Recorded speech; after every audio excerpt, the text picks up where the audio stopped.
अस्सलाम वालेकुम।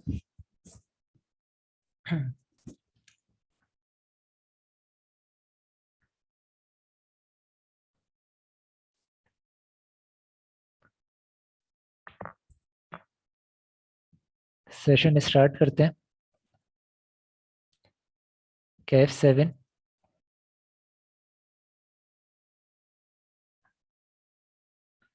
Company law. आज पहली क्लास है इस सेशन की।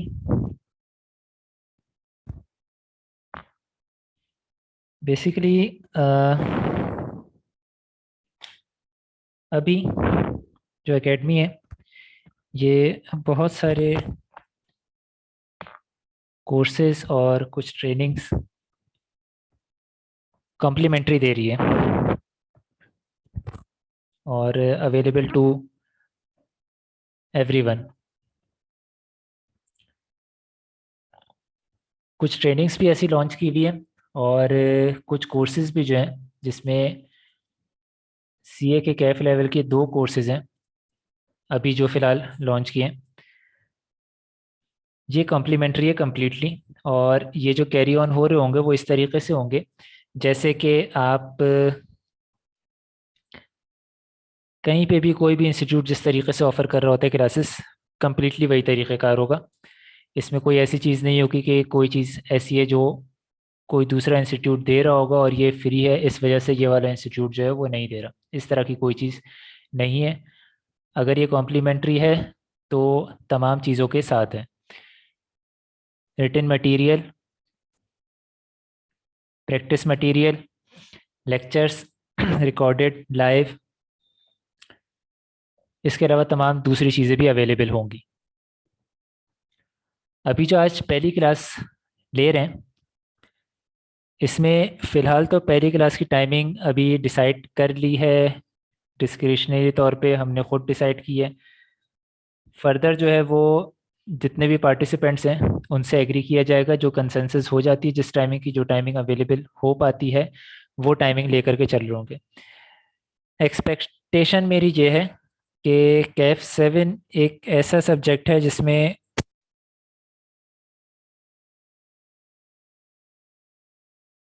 जो है वो खाली स्टूडेंट नहीं हो, वो कहीं ना कहीं कोई ट्रेनिंग कर रहा हो या किसी न किसी जॉब वगैरह में इंगेज हो गया हो किसी तरीके से, या कोई दूसरी एक्टिविटी भी हो।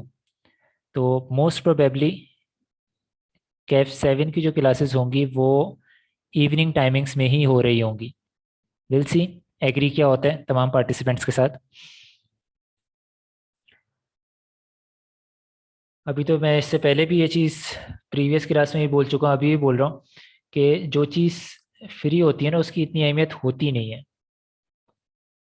और ये चीज़ मुझे पहले भी फेस पहले ही मैंने देखी है, अभी भी देख रहा हूँ। पार्टिसिपेंट्स बहुत कम है, बहुत कम। क्या अभी इसमें तो मुझे एक ही नज़र आ रहा है। खैर, लेकर के चलते हैं। जो डिस्कशन होगी हम व्हाट्सएप के ग्रुप के ऊपर भी कर लेंगे टाइमिंग से रिलेटेड। अभी ये जो पहली क्लास होगी ये मेनली पूरे कंपनी लॉ को जो है वो कैसे पेपर अटेम्प्ट किया जाए, किस तरीके से इसकी प्रिपरेशन की जाए, कैसे लेकर के चला जाए, उसके ऊपर फोकस करेगी। ऐसे पार्टिसिपेंट्स भी अ, ऐसे लोग भी होंगे, ऐसे स्टूडेंट भी होंगे जो कि ये लेक्चर सुनेंगे जो कि फर्स्ट टाइम अटेम्प्ट कर रहे हैं कंपनी लॉ। कुछ ऐसे भी होंगे जो सेकंड थर्ड या उनकी कुछ अटेम्प्ट्स हो चुकी हैं।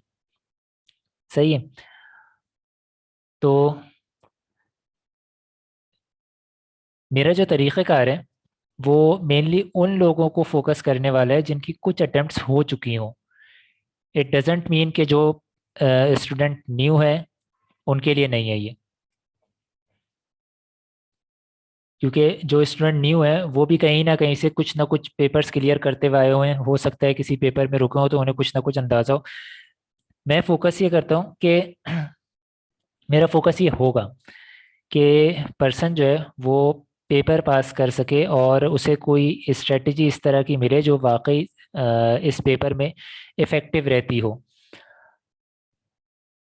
आज की क्लास में हम इस चीज़ पे ज़्यादा फोकस करेंगे और एंड तक पहुंचते पहुंचते पूरा सिलेबस को एक ओवरव्यू दे करके अपनी पूरी प्लानिंग करके हम एंड में जा करके हो सकता है इनकॉर्पोरेशन वाला या कंपनी की इंफॉर्मेशन, कंपनी क्या होती है, कितने बिजनेसेस होते हैं, कंपनी के बेनिफिट्स क्या होते हैं, कितने नेचर के जो है वो पाकिस्तान में बिजनेसेस हो सकते हैं, ये सारी चीज़ें हम कवर कर लें आज के सेशन में। लेकिन जो भी हमारे कोर्स से रिलेटेड डिस्कशन होगी लेक्चर में, वो चीज़ नेक्स्ट लेक्चर में दोबारा रिपीट होगी। सही है? तो ये जो लेक्चर है ये कम्प्लीटली फोकस करेगा उस स्ट्रेटजी पे जो कि ऑप्ट करनी चाहिए, मेरे जानने में ऑप्ट करनी चाहिए। अगर आप लोगों का कोई दूसरा पॉइंट ऑफ व्यू हो तो शेयर ज़रूर करिएगा, हो सकता है करेक्शन हो जाए। अब जो लोग,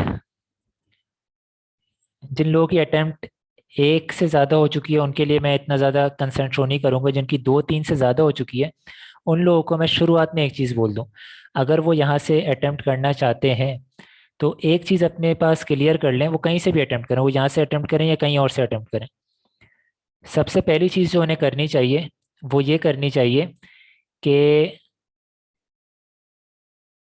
जो काम वो प्रीवियस सेशन में कर रहे थे उससे कुछ डिफरेंट करें। कोई ऐसी चीज़ जो उससे थोड़ी बेहतर हो और उससे डिफरेंट हो। कोई एक स्पेसिफिक टीचर सेलेक्ट किया हुआ है, उससे आप क्लासेस लेते हैं, दोबारा भी उससे ली, तीसरी बार भी उससे ली, उनसे नहीं किसी और से लें। कोई स्पेसिफिक बुक है जहाँ से आप पढ़ते हुए चले आ रहे हैं, पहले अटर्नी वहीं से पढ़ी, सेकेंड भी वहीं से पढ़ी, उससे नहीं पढ़ें, किसी और से पढ़ें। पहले बुक पढ़ करके क्वेश्चंस को ज़बानी सॉल्व करते थे, ज़बानी सॉल्व नहीं करें, ऑन पेपर सॉल्व करें उसे। सही है? आपने चीज़ें प्लान नहीं की हुई थी, प्लान एग्ज़ाम से पहले करें। कुछ चेंज लेकर के आए, जो आपकी स्ट्रेटजी पहले थी उस स्ट्रेटजी में कुछ चेंज लेकर के आए जो कि आपको लगता है कि बेहतर चेंज है, ऐसा कोई चेंज लेकर के आए। सही है? ऐसा कोई चेंज लाएंगे तभी कोई डिफरेंट आउटपुट आप एक्सपेक्ट कर सकते हैं, अदरवाइज डिफरेंट आउटपुट एक्सपेक्ट नहीं करना चाहिए। फर्स्ट अटेम्प्ट जिनकी हुई है या फर्स्ट अटेम्प्ट जिनकी है या एक अटेम्प्ट जो दे चुका है उनके लिए इतने कंसर्न वाली बात नहीं है, लेकिन जिसकी दो तीन अटेम्प्ट हो चुकी है ना उसके लिए सीरियस कंसर्न की बात है। सही है? कंपनी लॉ हो गया, ऑडिट हो गया, फाइनेंशियल रिपोर्टिंग हो गया, आपका मर्केंटाइल या बिजनेस लॉ हो गया, ये जो सब्जेक्ट्स हैं ये जब रुकते हैं ना तो बहुत बुरे रुकते हैं।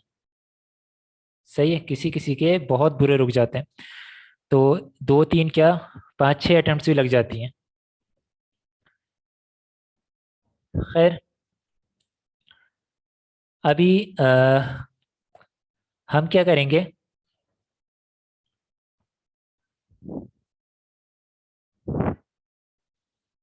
एक मिनट।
खैर, आवाज़ आ रही है मेरी?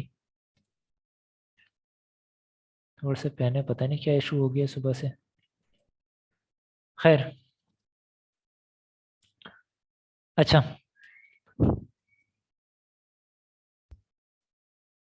अ, सबसे पहले प्लानिंग के लिए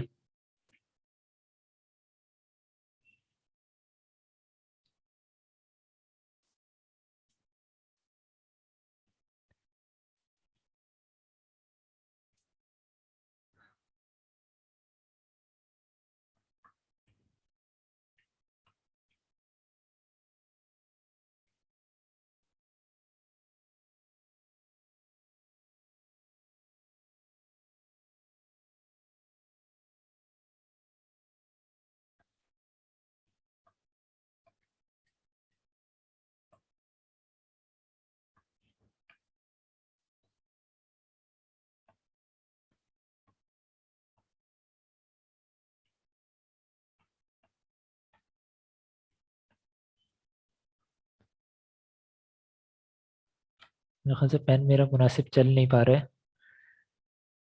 सेल भी चेंज कर लिया पता नहीं। खैर।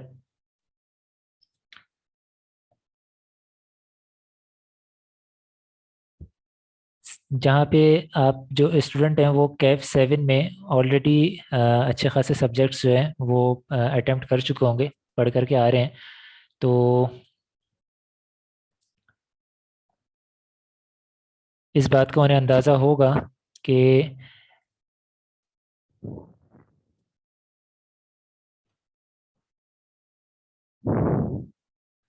प्रोफिशिएंसी लेवल जो आई कैप एक्सपेक्ट करता है वो क्या चीज़ है, और टेस्टिंग लेवल क्या चीज़ है।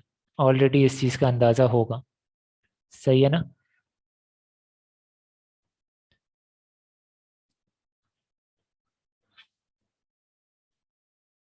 खैर, एक दफ़ा इसे रिवाइज देख लेते हैं, क्या चीज़ है ये।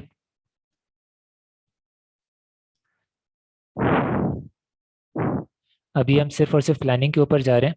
प्रोफिशेंसी लेवल क्या चीज़ है कि क्या चीज़ आपसे, क्या स्किल लेवल जो है वो आई कैप आपसे एक्सपेक्ट कर रहा है इस पेपर में। ये प्रोफिशेंसी लेवल है। प्रोफिशेंसी लेवल में जो है आई कैप आपको अ, 3 स्टेजेस देता है, P1, P2, P3। Proficiency level 1 क्या है? वो ये बताता है कि आपका जो एनवायरनमेंट है, जिस एनवायरनमेंट में, वर्किंग एनवायरनमेंट में आप कुछ चीज़ें अनसर्टेन नहीं मिल रही, जो चीज़ें मिल रही हैं उसमें लो लेवल ऑफ अनसर्टेनिटी है,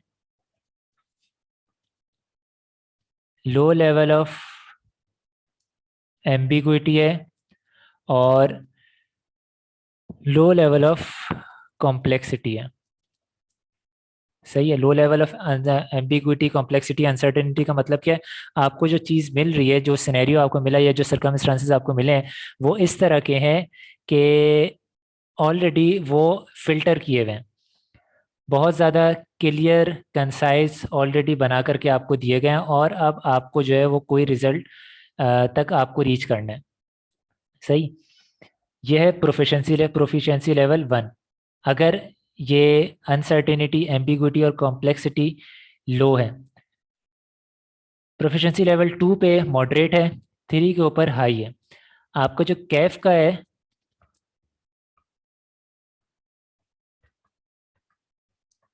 आपको जो कैफ का है इसमें मेजॉरिटी ऑफ केसेस में प्रोफिशिएंसी लेवल 2 रिक्वायर किया गया है आई कैप की तरफ से। सही। कहीं कहीं रेयरली आपको 1 मिल जाएगा। 3 मैंने, मेरे अपने जानने में मैंने कहीं नहीं देखा जहाँ पे 3 आ रहा हूँ। सही। तो हम ओवरऑल प्रोफिशिएंसी लेवल 2 के हिसाब से लेकर के चलेंगे कि हम आपको इस तरह के क्वेश्चन के लिए प्रिपेयर करना चाहेंगे, जो क्वेश्चन थोड़ी बहुत जिसमें आपकी जजमेंट इन्वॉल्व होती हो, थोड़ी बहुत जिसमें आपकी कुछ स्किल इन्वॉल्व होती हो ये देखने के लिए कि आपको कुछ चीज़ें सपोज करनी पड़े। सही। किस तरीके उनसे डाटा एक्सट्रैक्ट करना थोड़ा बहुत डिफिकल्ट काम हो।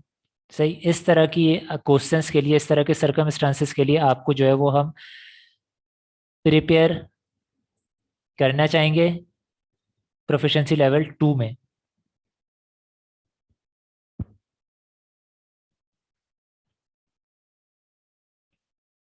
आईकैप जो आपको क्वेश्चन देगा सॉल्व करने के लिए एग्ज़ाम में प्रोफिशिएंसी लेवल 2 के हिसाब से, वो क्वेश्चन जैसे मैंने पहले बताया बहुत ज़्यादा क्लियर नहीं होगा। अगर क्लियर है तो वो उसकी मेहरबानी है, लेकिन वो बहुत ज़्यादा क्लियर नहीं होगा और उसमें डाटा आपको एक्सट्रैक्ट करना पड़ेगा जो कि मे भी थोड़ा डिफिकल्ट काम हो, थोड़ा डिफिकल्ट काम हो, बहुत ज़्यादा डिफिकल्ट नहीं होगा। सही है। तो इस तरह के क्वेश्चंस आपको मिल सकते हैं। प्लस एक आपका होता है टेस्टिंग लेवल। टेस्टिंग लेवल भी 3 तरह के आ रहे हैं।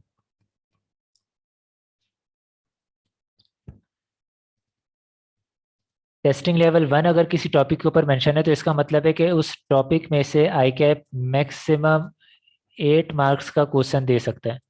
सही है, 5 to 8 मार्क्स का। एग्रीगेट या टोटल ऐसे तमाम टॉपिक जिसपे टेस्टिंग लेवल 1 आ रहा है वहां से वो 25 मार्क्स का देगा, इससे ज़्यादा नहीं देगा। सही।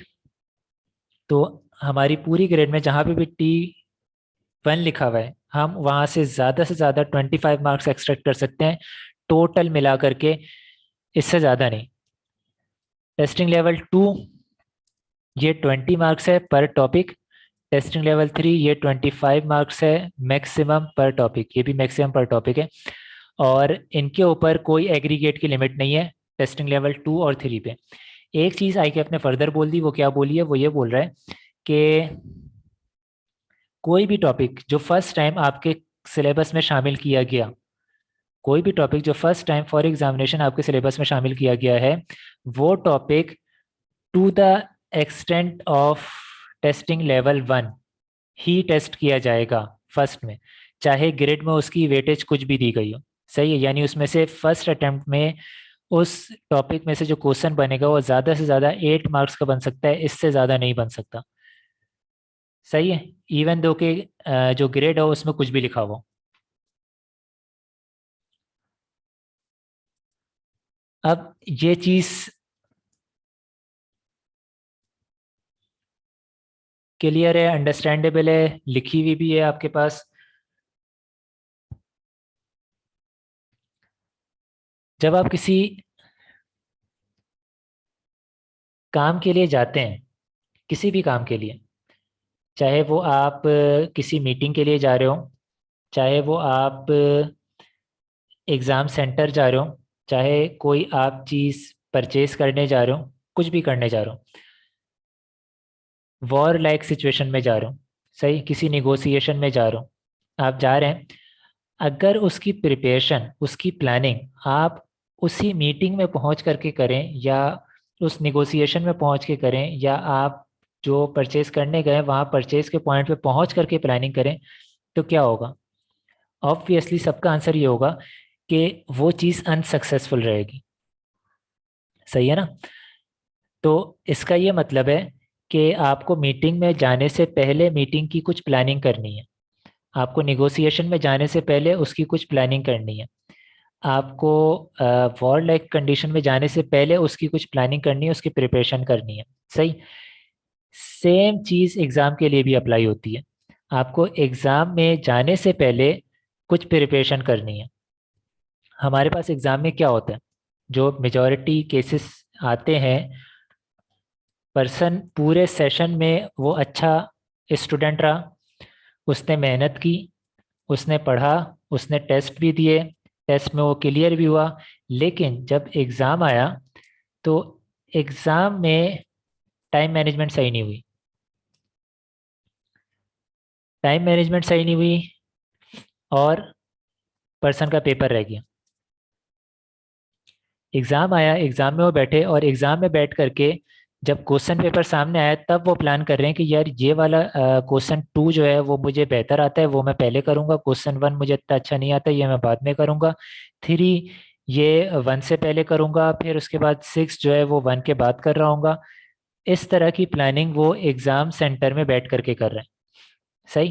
फिर उसके बाद उसने क्वेश्चन सॉल्व करना शुरू किया, सॉल्व करते करते करते बीच में कोई ऐसा पॉइंट आया कि जिसपे उसने बोला यार ये चीज़ स्किप हो रही है मेरे जहन से, वो जनाब सोच में लग गए। सही है। अब वो चीज़ स्किप हो गई है, सोचने के बावजूद भी नहीं आ रही, जनाब ने जगह छोड़ी, अब वो दूसरे क्वेश्चन पे स्विच होगा। दूसरे क्वेश्चन पे स्विच होना गलत बात नहीं है, लेकिन इस टाइम पे वो कुछ सोच रहा है। वो प्लानिंग और वो थिंकिंग का प्रोसेस उसे एग्जाम सेंटर में नहीं करना, उसे इतना वेल प्रिपेयर्ड होकर के जाना है और प्लानिंग के साथ जाना है कि ये चीज़ वो एग्जाम सेंटर में बैठ करके डिसाइड ना करे। एग्जामिनेशन सेंटर में उसे सिर्फ और सिर्फ आंसर लिखना है, क्वेश्चन पढ़ना है, अंडरस्टैंड करना है और जो रिक्वायर्ड आंसर है वो आंसर लिखना है। कंपनी लॉ का जो पैटर्न है वो कोई इतना लेंदी आंसर इसके नहीं होंगे। सही है। और ऐसा नहीं होगा कि लिखने में आपका मैक्सिमम टाइम जो है वो जा रहा है। अगर आप सही तरीके से अटेम्प्ट कर रहे हैं पेपर तो आप कंप्लीट पेपर अटेम्प्ट कर सकते हैं। इतना कोई डिफिकल्ट या लेंदी पेपर नहीं होता ये। सही है। और इस चीज़ के लिए क्या किया जाए, प्लानिंग कैसे की जाए कि हम एग्जामिनेशन सेंटर में जाकर के ये ना डिसाइड कर रहे हो कि पहले कौन सा क्वेश्चन करना है, दूसरे नंबर पे कौन सा करना है, तीसरे पे कौन सा करना है, कौन सा छोड़ देना है, क्या करना है। हमारी जो मिस्टेक होती है, सबसे बड़ी मिस्टेक जो मैं बोलता हूँ है वो ये है कि हम इम्पोर्टेंट एरियाज आइडेंटिफाई करते हैं।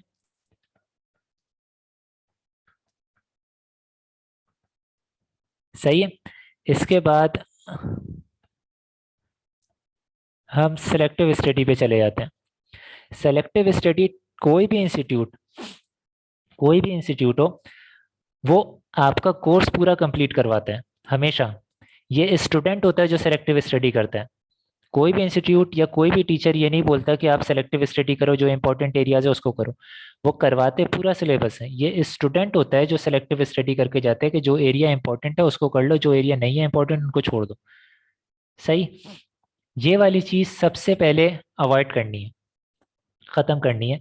उनको ही मैं बोलूंगा जिनके फर्स्ट अटेम्प्ट है, उनको ही बोलूंगा जिसकी सेकंड या थर्ड अटेम्प्ट है, या जो भी नंबर ऑफ अटेम्प्ट है। ये वाली चीज खत्म करनी है। आपको इंपॉर्टेंट एरियाज आइडेंटिफाई करने की ज़रूरत नहीं है, आपको सेलेक्टिव स्टडी करने की ज़रूरत नहीं है। आपको क्या करना है, आपको दो एरियाज आइडेंटिफाई करने हैं। एक आपका कोर एरिया और एक आपका not so core area. Core area क्या होगा? कोर एरिया वो एरिया है, वो आपके सिलेबस का वो पार्ट है जिसपे आप ये समझ रहे हैं, जिसकी वेटेज कुछ इस तरह की है कि ऑन एवरेज 50 to 60 मार्क्स यहाँ से आप कवर करते हैं। 50 to 60 मार्क्स यहाँ से आते हैं। सही।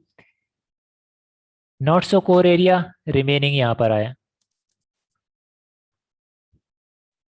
रिमेनिंग सिलेबस जो है वो इधर आ रहा है।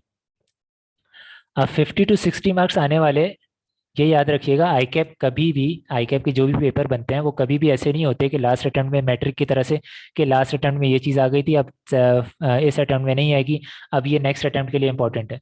ये वाली चीज़ आई कैप पे नहीं चलती। लोग चलाने की कोशिश करते हैं लेकिन ये चलती नहीं है। सही है।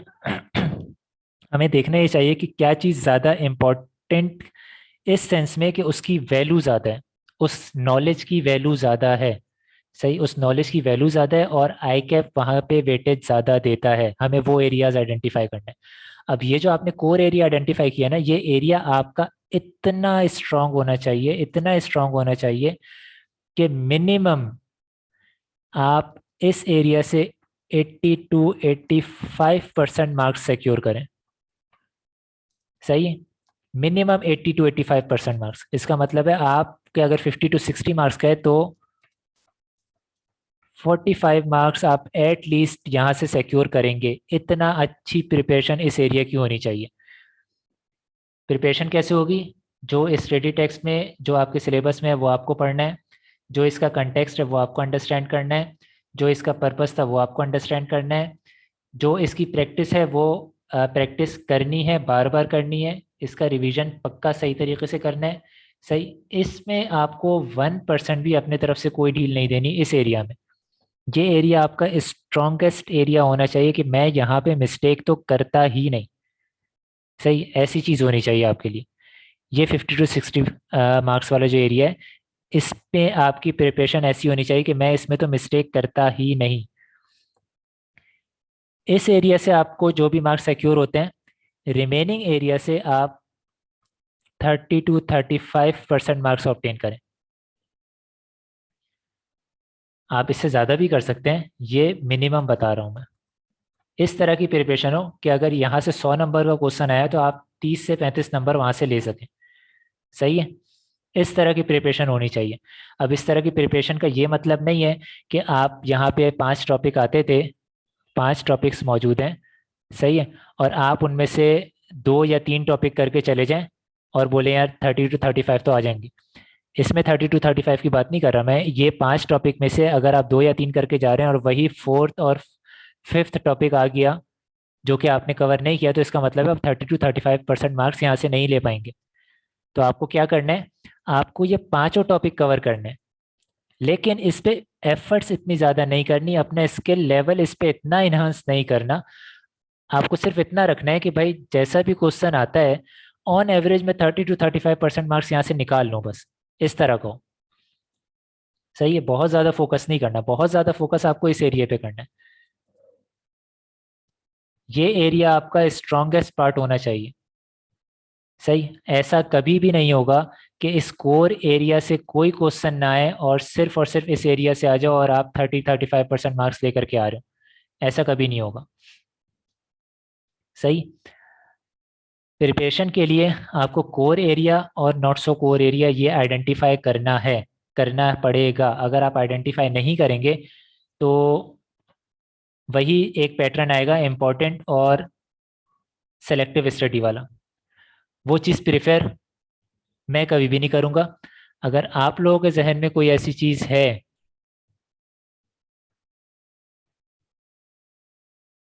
आपका मूड हो रहा है वो फॉलो करने का, तो डिस्कस कर सकते हैं। हो सकता है कि मेरा पॉइंट ऑफ व्यू चेंज हो जाए, लेकिन मेरा पॉइंट ऑफ व्यू इस पे चेंज मुझे लगता नहीं है कि हो पाएगा। कोर एरिया वाली चीज़ आइडेंटिफाई करना, मैं एक एग्जांपल के तौर पे वैसे बताता हूँ।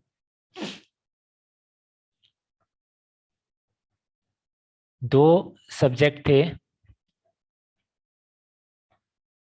एक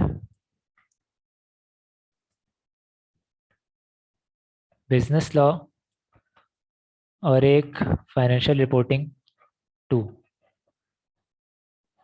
सही है, इसमें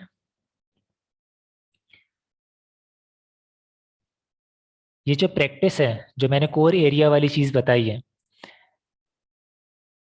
ये अप्लाई ऐसे हुई थी कि पर्सन जिसकी मैं एग्जांपल दे रहा हूँ, उस पर्सन ने तकरीबन आप समझ लें कि पूरे सेशन में, सेशन के शुरुआत में ये चीज़ आइडेंटिफाई की कि कोर उसे एरिया क्या रखना है और नॉट सो कोर एरिया क्या रखना है। उसने आइडेंटिफाई कर लिया। कर लेने के बाद इंस्टीट्यूट्स में कभी कभी ऐसा भी होता है कि क्लासेस जो हैं वो एंड एंड तक चल रही होती हैं।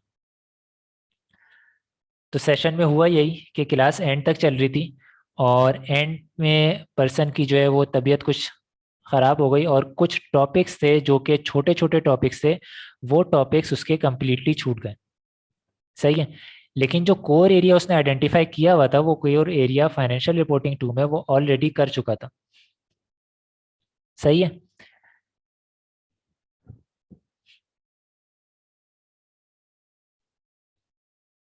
अगर बोला जाए तो मैं ये बोलूँगा कि तकरीबन उसकी जो सिलेबस की टोटल कवरेज थी वो 80% की थी, सही है, जिसमें से कोर एरिया वही 50 to 60 मार्क्स वाला वो कंप्लीट कर चुका था। सिर्फ और सिर्फ ये जो 20 मार्क्स जहाँ से उसे एक्सपेक्टेड थे वो एडिशनल किया हुआ था, और 20% जो है वो ऑलरेडी उसका लॉस हो गया था, क्योंकि सेशन एंड तक चल रहा था और सेशन वो कंप्लीट अटेंड नहीं कर पाया था, किसी भी वजह से नहीं कर पाया था। एग्जाम में जब पर्सन बैठ रहा है तो उससे पता है कि जब मैं क्वेश्चन पेपर मुझे खोलना है ना, तो ये क्वेश्चंस हैं, उसका जो क्वेश्चन पेपर है वो 100 मार्क्स का नहीं है। उसे 100 मार्क्स में से 50 मार्क्स नहीं लाने। उसे अंदाजा था शुरुआत से ही कि उसे 80 मार्क्स में से 80 में से 50 लेकर के आने हैं। क्यों? क्योंकि वो 20 का करके ही नहीं किया, सही है। और इसमें से भी जो उसके कोर एरिया है वो 60 तक का है, और 60 में से उसने ये टारगेट किया कि मुझे 50 लाने हैं, क्योंकि ये फाइनेंशियल रिपोर्टिंग है। तो इसमें पॉसिबल है कि अगर 60 मार्क्स का है तो उसमें से 50 इजीली ऑब्टेन हो जाए, सही है। पर्सन ने सिर्फ और सिर्फ इस कोर एरिया की बेस पे 50 to 60 मार्क्स का अटेम्प्ट किया था। पूरा पेपर फोकस किया है इन नंबर्स पे, पूरे पेपर में मेजॉरिटी टाइम फोकस किया है इन नंबर पे। उसे 100 मार्क्स का पेपर अटेम्प्ट नहीं करना। उसे पता है वो 100 मार्क्स का पेपर अटेम्प्ट करने के पीछे अगर जाएगा उसे सिर्फ एंजाइटी होगी। एंड में जाकर के उसे पता चलेगा इतने क्वेश्चंस छूट गए हैं, और जो वो अच्छा कर सकता था वो भी नहीं कर पाएगा। उसे पता है मेरा कोर एरिया 60 मार्क्स का है। उस कोर एरिया में अगर मैं टाइम लगा दूं प्रॉपर तरीके से, तो एक क्वेश्चन सॉल्व करने के लिए मेरे पास टाइम भी ज़्यादा अवेलेबल होगा, और मुझे पता है कि मैं यहाँ से हर हालत में 80 85% 90% मार्क्स तो मैं लेके ही निकलूंगा। जब मैं इतने लेके निकलूंगा तो रिमेनिंग जो मेरे पास क्वेश्चन है ना, उसमें से मुझे शायद 5 10 12 13 मार्क्स चाहिए हो फर्दर, मैं पास हो जाऊंगा। 30 में से 12 या 13 मार्क्स लेना इतनी कोई बड़ी बात नहीं है, सही। कोर एरिया जिसमें उसने मेहनत की थी वहां से उसे मार्क्स मिले। जो एरिया उसने छोड़ दिया था उसे उसे पता था वो कंप्लीटली छोड़ देना है। 80 मार्क्स में कुछ ऐसा एरिया था जो इसका अच्छा नॉट सो कोर एरिया वाली चीज़ थी, वहां से उसने कुछ मार्क्स सिक्योर किए और इजीली इस पेपर में पास हो गया। सेलेक्टिव स्टडी, अनफॉर्चुनेटली सेलेक्टिव वो हो गया था, होना नहीं चाहता था। लेकिन जो प्लानिंग उसने की हुई थी शुरुआत से वो प्लानिंग ये थी। आप जब कोर एरिया अपने आइडेंटिफाई करके जाएंगे तो पेपर में जब आप सॉल्व करने बैठ रहे हैं ना, तो आपको पता है कि आपको मेजॉरिटी टाइम जो देना है ना वो उस एरिया पे देना है जहां से आप अच्छे मार्क्स गेन कर सकते हो। आपने उसकी प्रैक्टिस की हुई है, आपको उसके ऊपर कंट्रोल है, और वो बहुत बड़ा सिलेबस नहीं है, वो मैनेजेबल सिलेबस है। मैनेजेबल सिलेबस पे ज़्यादा मेहनत करके +40 मार्क्स सिक्योर करें। रिमेनिंग जितने भी हैं उनके ऊपर मेहनत करके 10 से 12 15 मार्क्स लेना मुश्किल काम नहीं है, सही। पेपर इजीली पास हो जाएगा। फाइनेंशियल रिपोर्टिंग, टैक्सेशन, ये इजीली पास हो जाते हैं। लॉ वाला भी ये इस स्ट्रेटजी के साथ इजीली पास हो जाता है। ऑडिट पे भी अगर आपने प्रैक्टिस की है, क्वेश्चन सॉल्व किए हैं, और क्वेश्चन सॉल्व करने का मतलब जबानी सॉल्व करना नहीं कि जबानी आपने देखा फिर पास पेपर जाके देख लिया, सोल्यूशन देख लिया और आपको पता चल गया हाँ भाई आपने जो सोचा था वो सही था।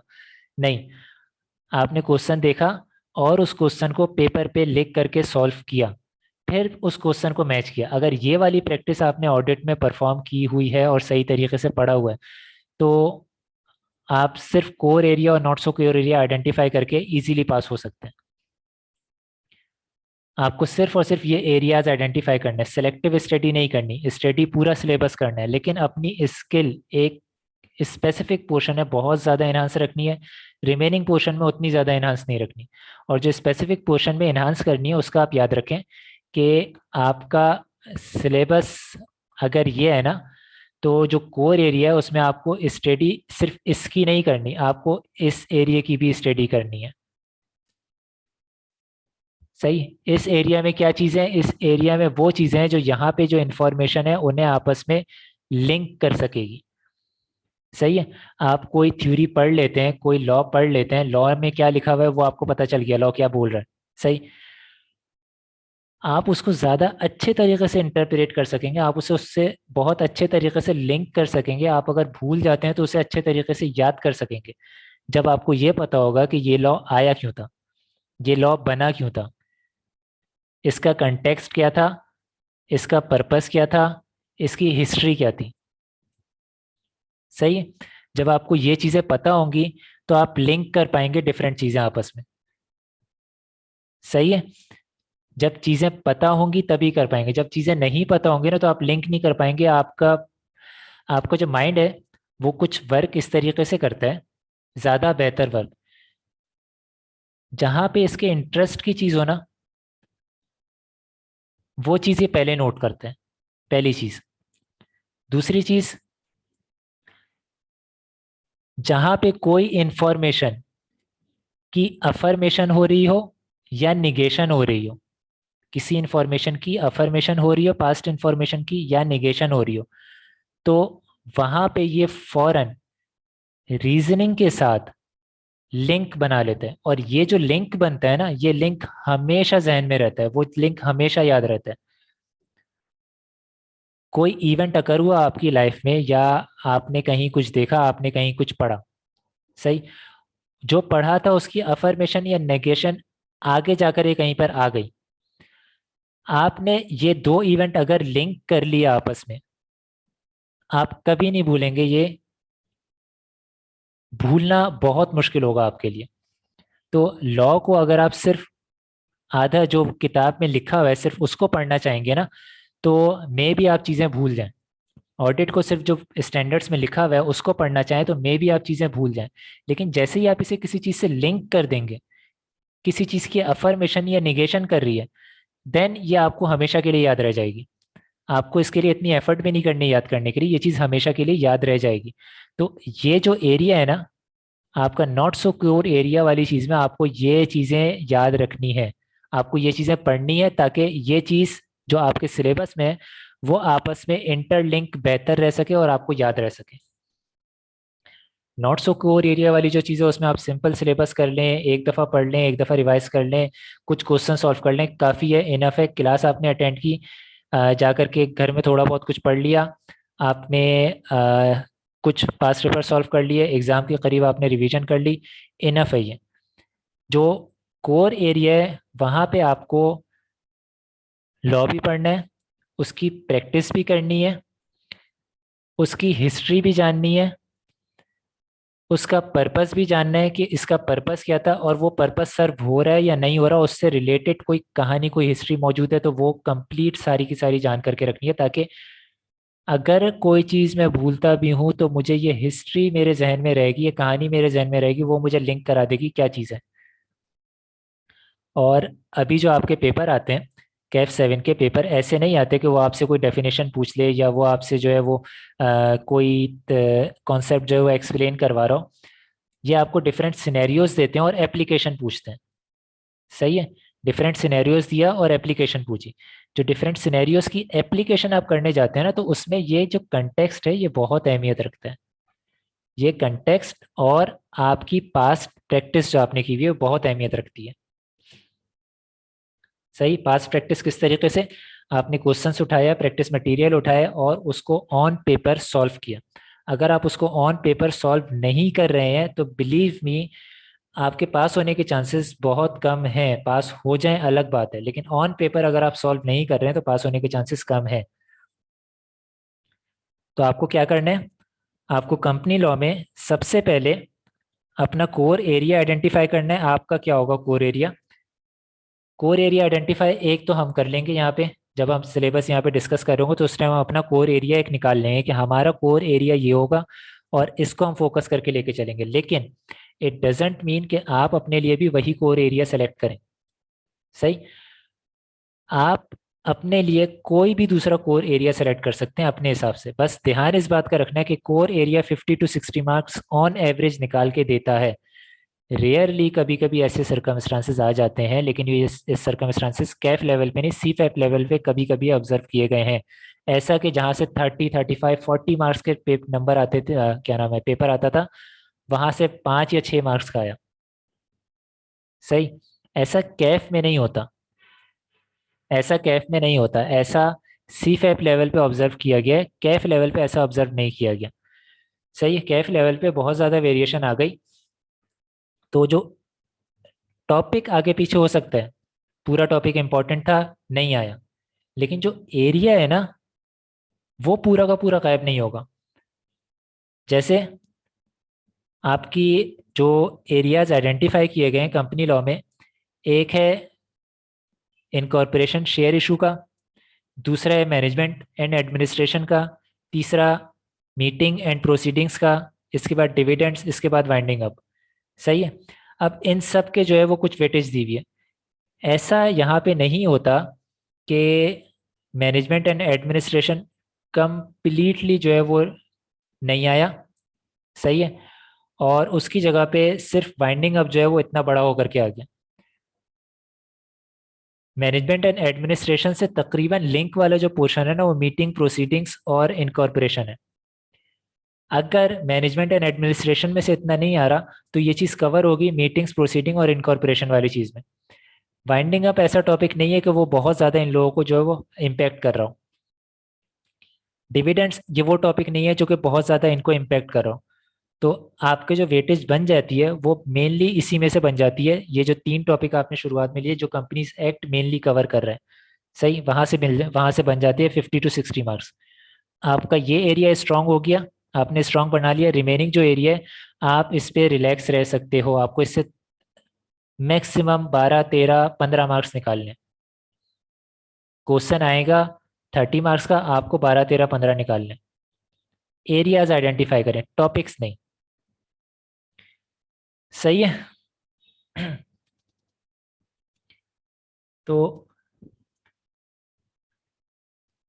इस स्ट्रेटजी में किसी को कोई मसला?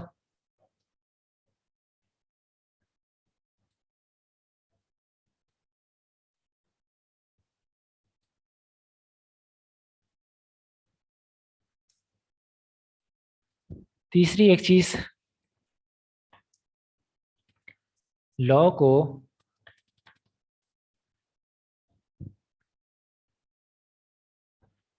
कभी भी थ्योरी कंसिडर नहीं करें।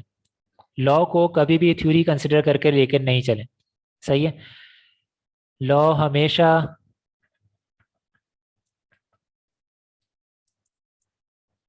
प्रैक्टिकल नॉलेज दे रहे हैं।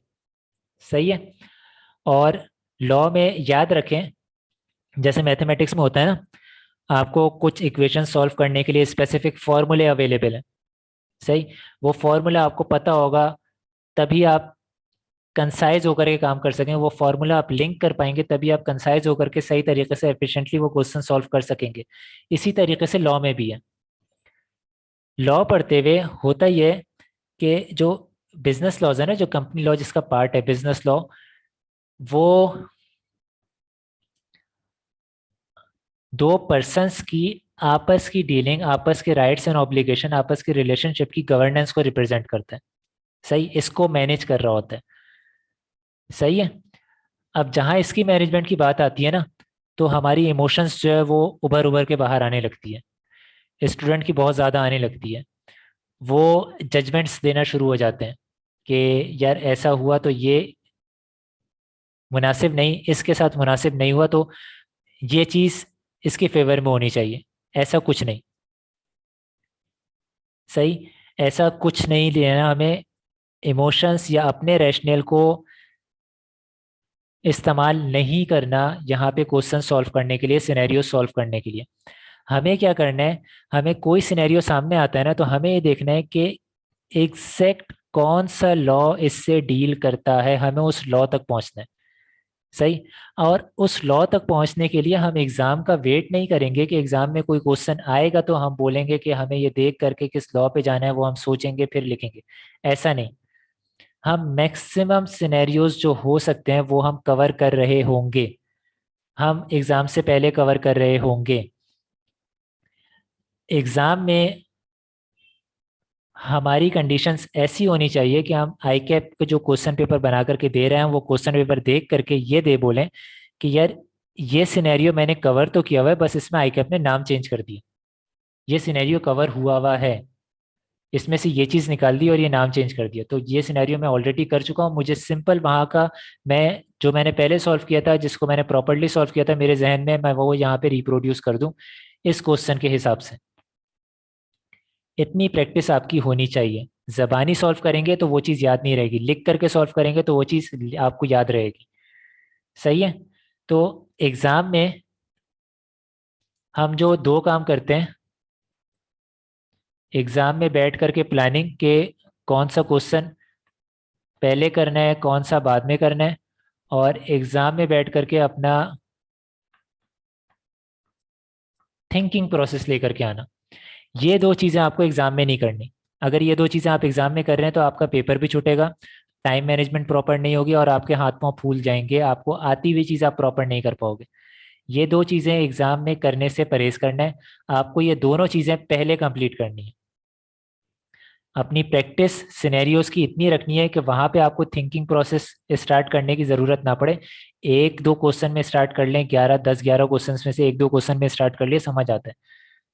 सब में करने की ज़रूरत नहीं है, आप सारे के सारे सिनेरियोज कवर भी नहीं कर सकते, लेकिन मैक्सिमम जितने कर सकते हैं वो करने की ट्राई करें।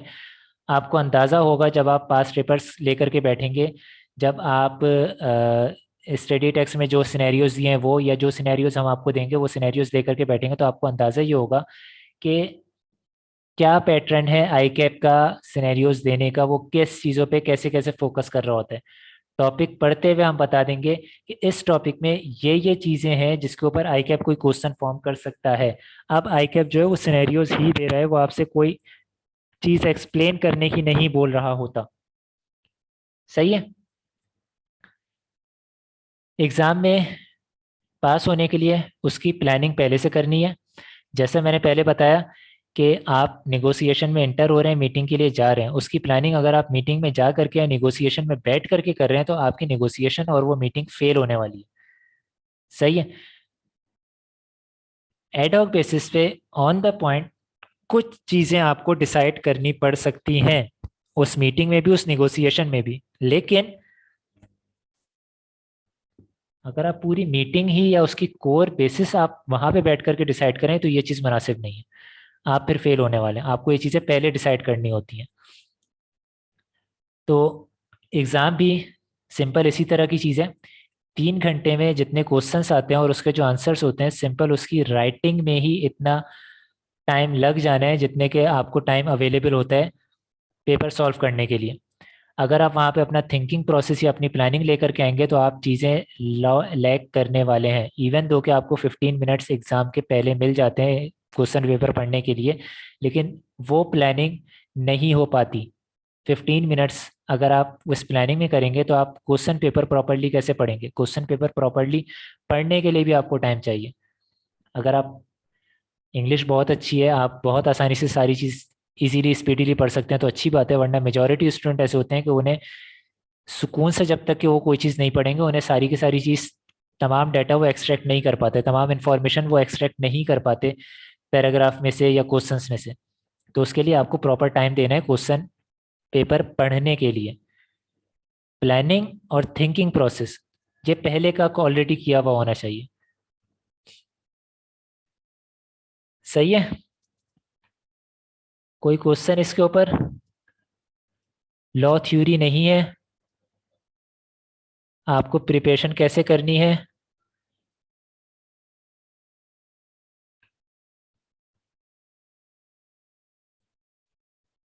फर्स्ट सेकंड थर्ड अटेम्प्ट वाले का भी मैंने बता दिया। अच्छा, एक और चीज़ है, अगर किसी की ज़्यादा अटेम्प्ट हो रही है ना और वो ये लेक्चर देखे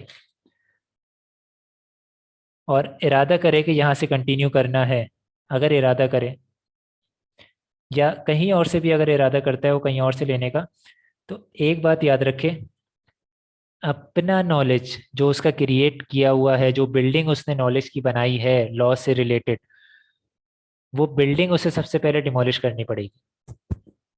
वो बिल्डिंग उसे हटानी पड़ेगी, क्योंकि वो बिल्डिंग उसे पास नहीं करवा रही। वो बिल्डिंग उसे प्रॉब्लम क्रिएट कर रही है, वो उसे रोक रही है। वो बिल्डिंग उसे डिमोलिश करनी पड़ेगी और स्क्रैच से चीज़ें अंडरस्टैंड करना स्टार्ट करे, अपने नॉलेज को घर पे रख कर के आए, फिर टीचर के सामने बैठे या स्क्रीन के सामने बैठे, फिर लॉ को दोबारा अंडरस्टैंड करे, फिर कोई क्वेश्चन आता है क्वेश्चन करे, उसकी कोई पुरानी इंफॉर्मेशन है यहाँ पे कुछ और दिया जा रहा है तो वो उस चीज़ को रिकंसाइल करने की कोशिश कर सकता है, क्वेश्चन कर सकता है। लेकिन अपनी पुरानी चीज़ों को अगर बिल्ड रखेगा और उसमें सिर्फ कुछ इंफॉर्मेशन निकालना और रिप्लेस करना, उसकी कुछ ब्रिक्स वो रिप्लेस करना चाहे तो वो पास नहीं हो सकता। बहुत मुश्किल काम होगा उसका पास होना। उसे वो एंटायर बिल्डिंग डिमोलिश करनी है, अगर किसी के 2-3 से ज़्यादा अटेम्प्ट लग गए हैं तो उसे वो एंटायर बिल्डिंग डिमोलिश करनी है और स्क्रैच से स्टार्ट करना है। और प्रोसीजर चेंज रखना है इस बार, क्योंकि same procedure same result produce करेगा। आप अगर रिजल्ट डिफरेंट चाहते हो तो प्रोसीजर डिफर करना पड़ेगा। सही है। ये तो हो गई हमारी एक स्ट्रेटेजी जो कि कंपनी लॉ में लेकर के चलनी है या किसी भी सब्जेक्ट में लेकर के चलनी है। ये एक जनरल स्ट्रेटेजी अभी तक बताई, कंपनी लॉ को स्पेसिफिकली तो हमने डिस्कस किया ही नहीं अभी तक। सही है। हमने लॉ को डिस्कस किया कि लॉ किस तरीके से अटेम्प्ट करना है, इसकी प्रिपरेशन कैसे करनी है। सही है। और फिर उसके बाद एग्जाम से पहले उसकी प्लानिंग और थिंकिंग प्रोसेस जो हम एग्जामिनेशन हॉल में बैठ करके परफॉर्म कर रहे होते हैं वो हमें पहले परफॉर्म करना है। सही।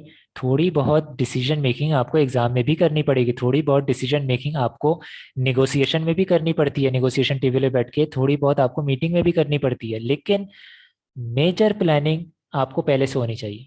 सही। आप वहाँ बैठ के ये डिसाइड नहीं करेंगे 1 पहले करना है, 2 बाद में करना है, या 4 पहले करना है और 3 जो है वो बाद में करना है। ये चीज़ आप डिसाइड वहाँ बैठ के नहीं करेंगे। आपको सहन में क्लियर होना चाहिए कि ये जो इस एरिया से मेरे पास क्वेश्चन आता है वो बस मुझे कर लेना है, वो मुझे पहले करना है।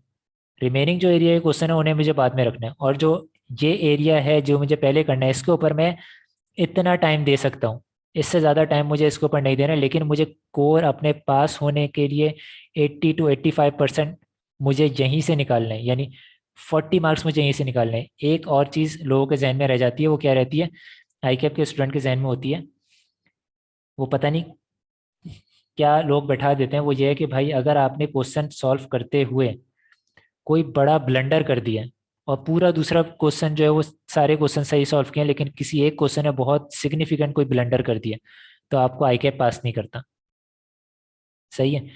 ऐसा नहीं है, ऐसा नहीं है। आपके 50 मार्क्स अगर आ जाते हैं आई कैप आपको पास कर देते हैं।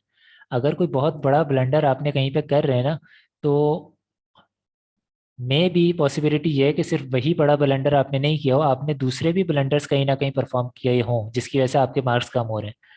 तो किसी एक क्वेश्चन की वजह से आप पूरे फेल कभी आई कैप नहीं करता। अगर आपके 50 मार्क्स हैं तो 50 मार्क्स मिलेंगे। हाँ, उसका चेकिंग क्राइटेरिया डिफिकल्ट होता है।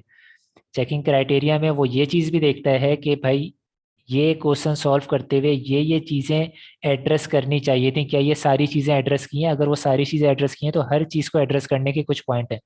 वो फाइनल कंक्लूजन के नंबर नहीं देता, फाइनल कंक्लूजन के 5 मार्क्स या 6 मार्क्स नहीं दे रहा, 10 मार्क्स नहीं दे रहा। सही। आपने कंक्लूड सही कर लिया इसके नहीं दे रहा, कंक्लूजन तक आप पहुंचे कैसे, इन सारे स्टेप्स के कुछ मार्क्स होते हैं। सही है। आईकैप ने अपनी जो एजुकेशन स्कीम में जो आपको ग्रेड्स वगैरह मेंशन करके दी हैं, इन ग्रेड्स में अगर आप देखें तो कुछ स्किल क्राइटेरिया भी हैं, कुछ आपकी स्किल्स भी हैं जो वो एग्जामिन कर रहा होता है, एग्जामिनेबल स्किल्स। इसमें 2-3 चीज़ें आती हैं। एक तो वो ये बोलता है कि आप में रिसर्च कैपेबिलिटी होनी चाहिए।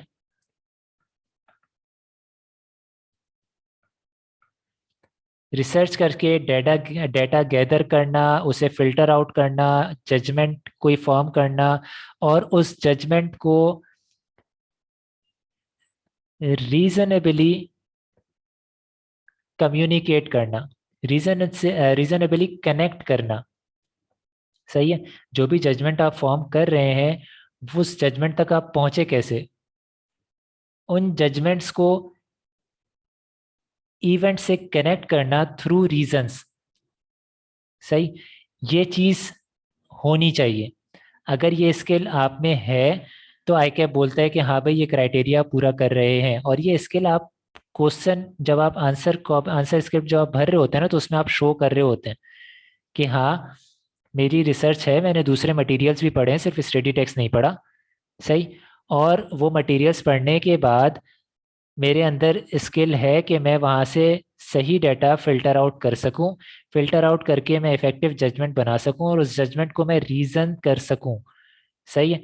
और तीसरी चीज वो ये बोलता है कि आप इस चीज को कंसाइज और एक्यूरेटली कम्युनिकेट भी कर सकें।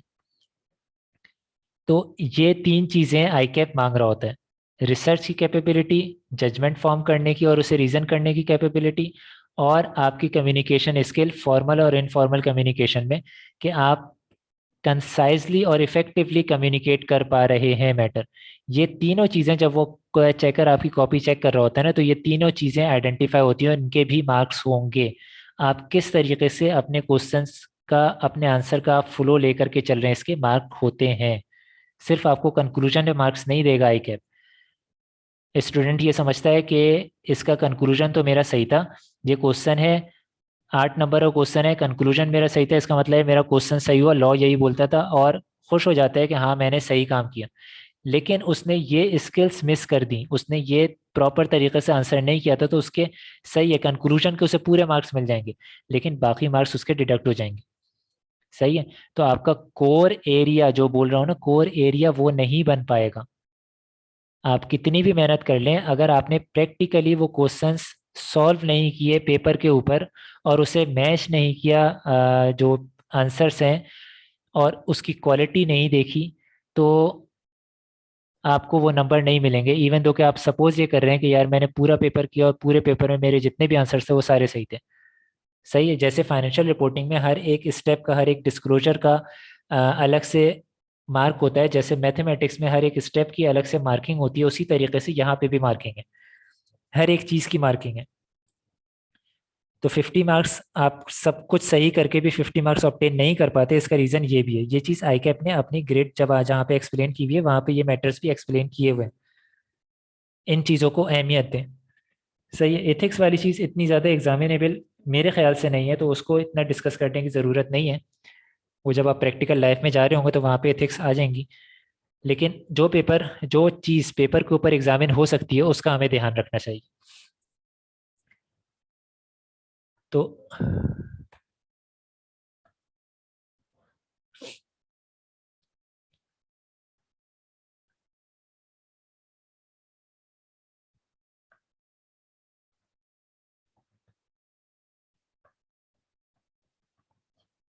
कंपनी लॉ की जो ग्रेड है वो क्या है? ये सबसे पहले बोलते हैं incorporation and issue of shares. ये बोलते हैं यहाँ से आपको 15 to 20 मार्क्स आएंगे। सही है। इसके बाद मैनेजमेंट एंड एडमिनिस्ट्रेशन का मतलब इशू ऑफ शेयर्स से ऊपर कवर हो गए। मैनेजमेंट एंड एडमिनिस्ट्रेशन, कोई अमेंडमेंट्स वगैरह आ रही हैं वो, मॉर्गेज वगैरह हो गए वो। सही है। और डायरेक्टर्स अपॉइंटमेंट, इनका क्या नाम है,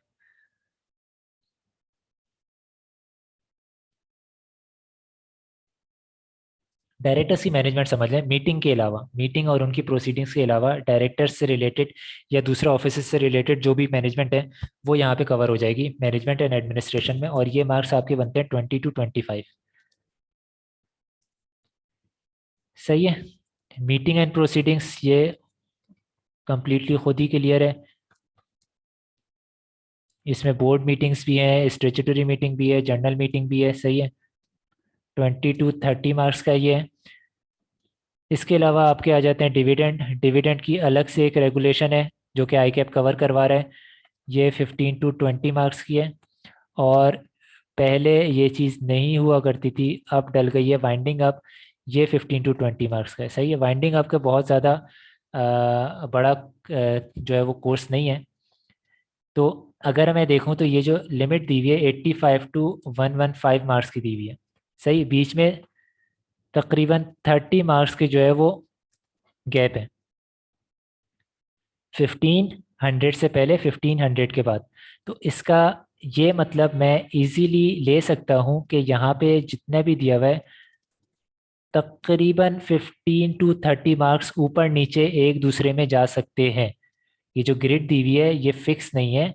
ऐसा हो सकता है कि ये 20 मार्क्स का दिया हुआ है, ये 5 मार्क्स का आ जाए, ये 20 का दिया हुआ है, ये 35 का आ जाए। ऐसा हो सकता है। सही, ऊपर नीचे नंबर्स हो सकते हैं, लेकिन to the extent of 15 to 30 marks, इससे ज़्यादा नहीं।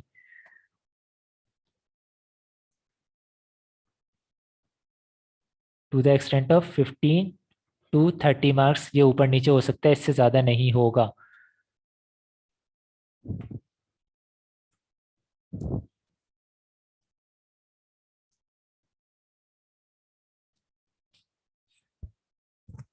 अब इन एरियाज में आ क्या क्या चीज़ें रही हैं डिटेल में देखते हैं, और फिर उसके बाद हम अपना कोर एरिया जो है वो आइडेंटिफाई करते हैं, हमारा कोर एरिया क्या होगा। और आप फिर अपने हिसाब से देख लीजिएगा। कोर एरिया आइडेंटिफाई करने के लिए सिर्फ फोकस इस पे नहीं करना कि कहाँ से ज़्यादा मार्क्स बन रहे हैं, फोकस इस पे भी करना है क्या चीज़ ज़्यादा इंपॉर्टेंट है और किस चीज़ का कितना वॉल्यूम है। अगर कोई चीज़ कम इम्पोर्टेंट है और उसका वॉल्यूम भी कम है, सही है, तो वो हमारे कोर एरिया में लेकर के फ़ायदा नहीं है हमें। सही।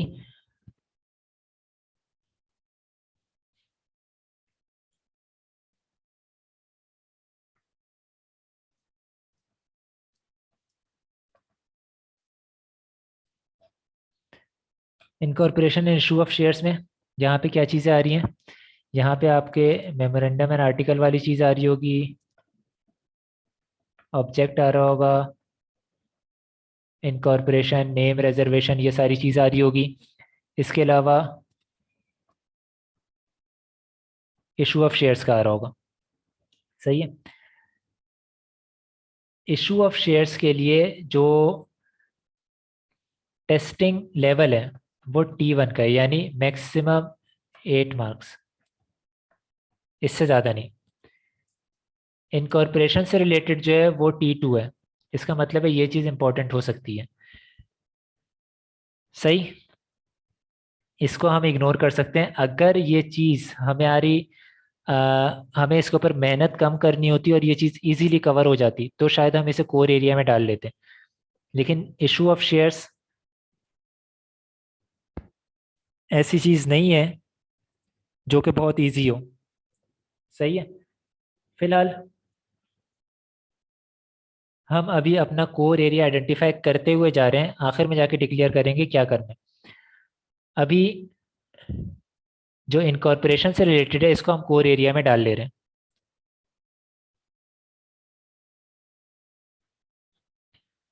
मैनेजमेंट, आई कैप जो बोल रहा है वो बोल रहा है registration of mortgage and charges. Testing criteria 2, different affairs जैसे मैंने डायरेक्टर इन सब का बताया, इन्वेस्टमेंट, इसके अलावा डिस्क्लोजर ऑफ इंटरेस्ट, ये भी क्राइटेरिया 2 है। सही। इसके अलावा आपके आ जाती है मीटिंग्स।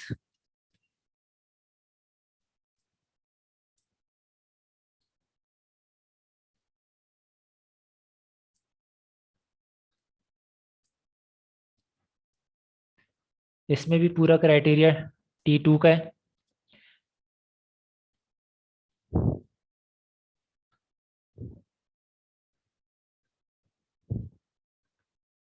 अकाउंट्स एंड डिविडेंड इसमें भी T2 का है। वाइंडिंग अप इसमें भी T2 का है। सही है। अब T2 का क्राइटेरिया तो है ये, इनकॉर्पोरेशन, मैनेजमेंट, मीटिंग, और इसके बाद वाइंडिंग अप भी। ये सब मिला करके हमारे पास जो सिलेबस में कंपनीज एक्ट के जो सेक्शन बन रहे हैं वो अराउंड 150 सेक्शंस हैं। सही है। इसके अलावा दो रेगुलेशंस हैं और सिक्योरिटीज एक्ट के कुछ सेक्शंस हैं। इसके कुछ सेक्शंस हैं अराउंड 6 to 7 सेक्शन। सही है। दो रेगुलेशन है, वो रेगुलेशन भी सारी नहीं, कुछ रेगुलेशन नंबर्स दिए हुए हैं 2, 3, 4, और 3, 4 रेगुलेशंस हैं जो कि हमें कवर करनी है। कंप्लीट रेगुलेशन नहीं, उन रेगुलेशन में जो रेगुलेशन नंबर्स दिए हुए जिनका रेफरेंस दिया हुआ है वो रेगुलेशंस बस हमें कवर करनी है, उसके अलावा हमें कवर नहीं करना। तो मेन जो एरिया है हमारा स्ट्रॉन्ग पोर्शन जो बन सकता है वो है तो कंपनीज एक्ट ही। लेकिन कंपनीज एक्ट अगर हम पूरा करें तो मेरे ख्याल से कुछ बचेगा नहीं यहाँ पे। सही है। कंपनीज एक्ट अगर हम पूरा करें, पूरे ये 150 सेक्शंस हम अपना टारगेट रख लें कोर एरिया के लिए, तो कुछ और डिफरेंट बचेगा नहीं, बहुत छोटा सा पोर्शन है जो बच जाएगा। सही है। तो ये चीज़ मुनासिब नहीं है, ये चीज़ मुनासिब नहीं है। अब हम क्या कर सकते हैं कोर एरिया आइडेंटिफाई करने के लिए? एक चीज़ है winding up, new new introduce हुआ है, इम्पॉर्टेंट हो सकता है। सही है।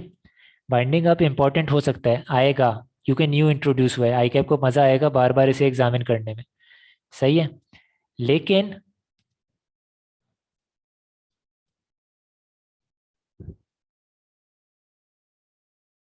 इम्पॉर्टेंट वाली चीज़ के ऊपर हम कभी भी फोकस नहीं कर रहे, हम कोर एरिया आइडेंटिफाई कर रहे हैं, इंपॉर्टेंट वाली चीज़ के ऊपर नहीं जा रहे। कोर एरिया हम कैसे आइडेंटिफाई कर रहे हैं, हम देख रहे हैं उसका ओवरऑल वॉल्यूम क्या है। सही है। और वहां से हमें वेटेज क्या मिल रही है। अगर वेटेज मुझे 50 to 60 मार्क्स की मिल रही है, सही है, ऑन एवरेज 50 to 60 मार्क्स की अगर मुझे वेटेज वेटेज मिल रही है और उसका वॉल्यूम भी मुनासिब है, तो मैं उसे अपना कोर एरिया बना लूंगा। अगर नहीं है तो मैं अपना कोर एरिया नहीं बनाऊंगा। सही है। यहाँ पे ये जो पोर्शन है ना, ये वाला पोर्शन एमसीक्यूज या स्मॉल क्वेश्चंस में आ सकता है, कम वेटेज देगा ये। सही। ये ऐसा इंपॉर्टेंट एरिया नहीं है इनकॉर्पोरेशन और इशू ऑफ शेयर्स वाला, ऐसी चीज नहीं है जो कि बहुत ज्यादा फोकस इस पे किया जाए। सही है। ये जो एरिया है मैनेजमेंट और administration and meeting and proceedings, ये एरिया आई कैप के लिए वैसे ज़्यादा इंपॉर्टेंट है। सही। डिविडेंड की एक रेगुलेशन मौजूद है, कुछ सेक्शंस मौजूद हैं कंपनीज एक्ट में। वाइंडिंग अप कुछ सेक्शंस मौजूद हैं कंपनीज एक्ट में। सही। अब कोर एरिया अगर हमें सेलेक्ट करना है ना, तो हमारे पास या तो हम इसे छोड़ेंगे या हम इसे छोड़ेंगे। डिविडेंड को हमें कोर एरिया रख के फायदा नहीं है, बहुत ज़्यादा इंपॉर्टेंट चीज़ नहीं है और बहुत ज़्यादा इसका वॉल्यूम भी नहीं है और बहुत ज़्यादा इसकी ज़रूरत इतनी खास नहीं है। अब आप लोगों के ऊपर है, आप किस चीज़ को अपने कोर एरिया में शामिल करना चाहेंगे, वाइंडिंग अप को या incorporation and issue of shares को। ये जो एरिया है ये हर हालत में कवर करना है, चाहे आप इसे सेलेक्ट करें चाहे इसे सेलेक्ट करें, ये आपको हर हालत में कवर करना है। 40 to 55 ये इसकी वेटेज बन रही है। सही है। अब या तो आप ये उठा लें या ये उठा लें, इसमें से 7-8 मार्क्स भी आ गए, इसमें से भी 7-8 मार्क्स या 10 मार्क्स आ गए, तो आपका 50 to 60 मार्क्स वाला क्राइटेरिया जो है वो मीट कर जाएगा। अब ये आपके ऊपर है, आपको कौन सा एरिया ज़्यादा पसंद आ रहा है। इशू ऑफ शेयर्स, इसमें सिंपल कॉम्प्लेक्स टॉपिक है, कोई खास नहीं है।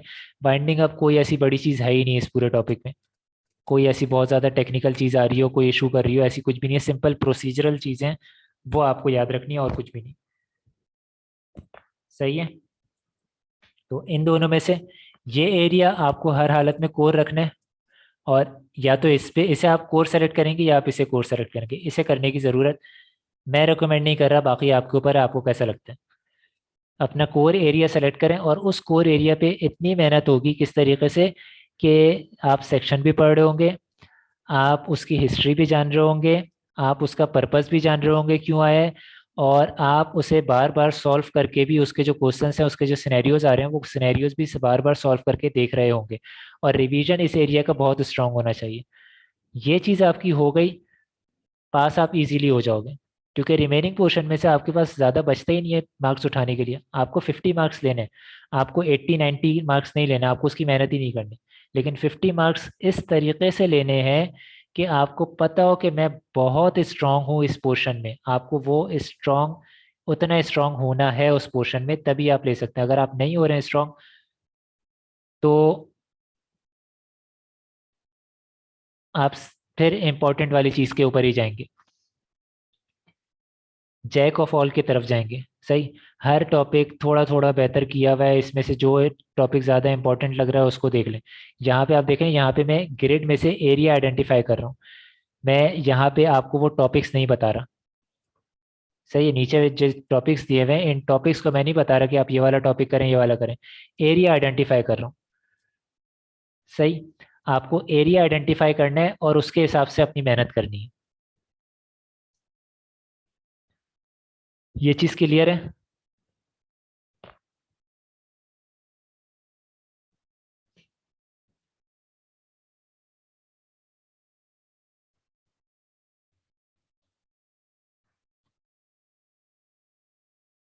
ये चीज़ क्लियर है।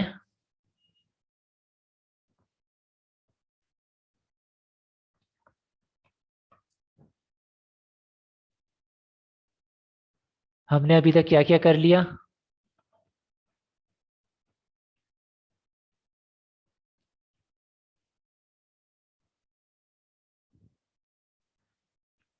हमने कुछ जर्नल बातें की, इम्पोर्टेंट निकालने के लिए हमने। फिर कंपनीज एक्ट की, सॉरी कंपनी लॉ की हमने ग्रिड देख ली, इसमें कुछ एरियाज आइडेंटिफाई कर लिए जिसके ऊपर हमें ज़्यादा फोकस करना चाहिए एग्ज़ाम के हिसाब से। एक चीज़ और हम लोगों के पास आ गई है, एक थिंकिंग आ गई है, जो थिंकिंग गलत नहीं है, लेकिन हर कोई बेचारा कर नहीं पाता इसका, ऐसा ना। थिंकिंग क्या है कि सर्टिफिकेशन डिग्री इतनी अहमियत नहीं रखती, आपके पास नॉलेज होना चाहिए। सही है। बात सही है। आपके पास नॉलेज होना चाहिए, नॉलेज के बगैर कुछ भी नहीं है। लेकिन हर कोई अपने नॉलेज को इतना स्ट्रांग नहीं होता कि अपने नॉलेज को जो है वो नॉलेज की बेस पे बहुत कुछ कर सकें। इतना रिस्क हर कोई नहीं ले सकता। अगर आप रिस्क ले सकते हैं ना, तो फिर आप नॉलेज की बेस पे बहुत कुछ कर सकते हैं। हर कोई वो रिस्क नहीं लेना चाहता। लोग सिंपल चाहते हैं, जाएं जॉब करें खुश रहें। लेकिन जॉब करते हुए अगर आपके पास सर्टिफिकेट नहीं है, आपके पास सिंपल नॉलेज है, सर्टिफिकेट नहीं है नॉलेज है, तो ऐसा भी हो सकता है कि किसी के पास सर्टिफिकेट हो और आपको वो practically knowledge wise, sorry to say, गधा नज़र आ रहा हो। सही है। ऐसा हो सकता है। तो ऐसे में चीज़ें बेयर करना काफ़ी मुश्किल हो जाता है, क्योंकि सामने वाले के पास सर्टिफिकेट है, इवन दो कि उसे नॉलेज कुछ ना हो। सर्टिफिकेट है, सर्टिफिकेट की अहमियत है, वो आपसे ज़्यादा लेकर के जा रहा होगा, जो आपको बर्दाश्त नहीं होगा, उसका रिटर्न आपसे ज़्यादा होगा। सही है। तो फोकस इस बात पे करें, नॉलेज तो गेन करना ही है, हर हालत में करना है, लेकिन अपना फोकस रखना है पेपर पास करने पे। पेपर पास होना चाहिए। पेपर पास नहीं हो रहा ना, तो सारी चीज़ें फजूल है दुनिया की। पेपर पास होना चाहिए।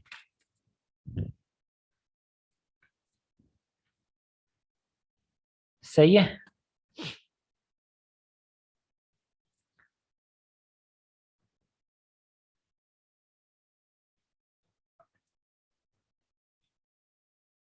अब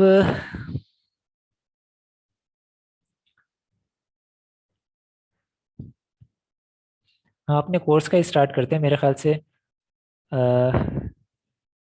चीज़ें कवर कर ली हैं ओरिएंटेशन से रिलेटेड। आपसे डिस्कस कर लिया कि इम्पोर्टेंट वाली चीज़ डिस्कस कर ली, आप किस तरीके से प्रिपरेशन करें। ये बता दिया कि अगर सेकंड थर्ड अटेम्प्ट हो तो क्या करना चाहिए।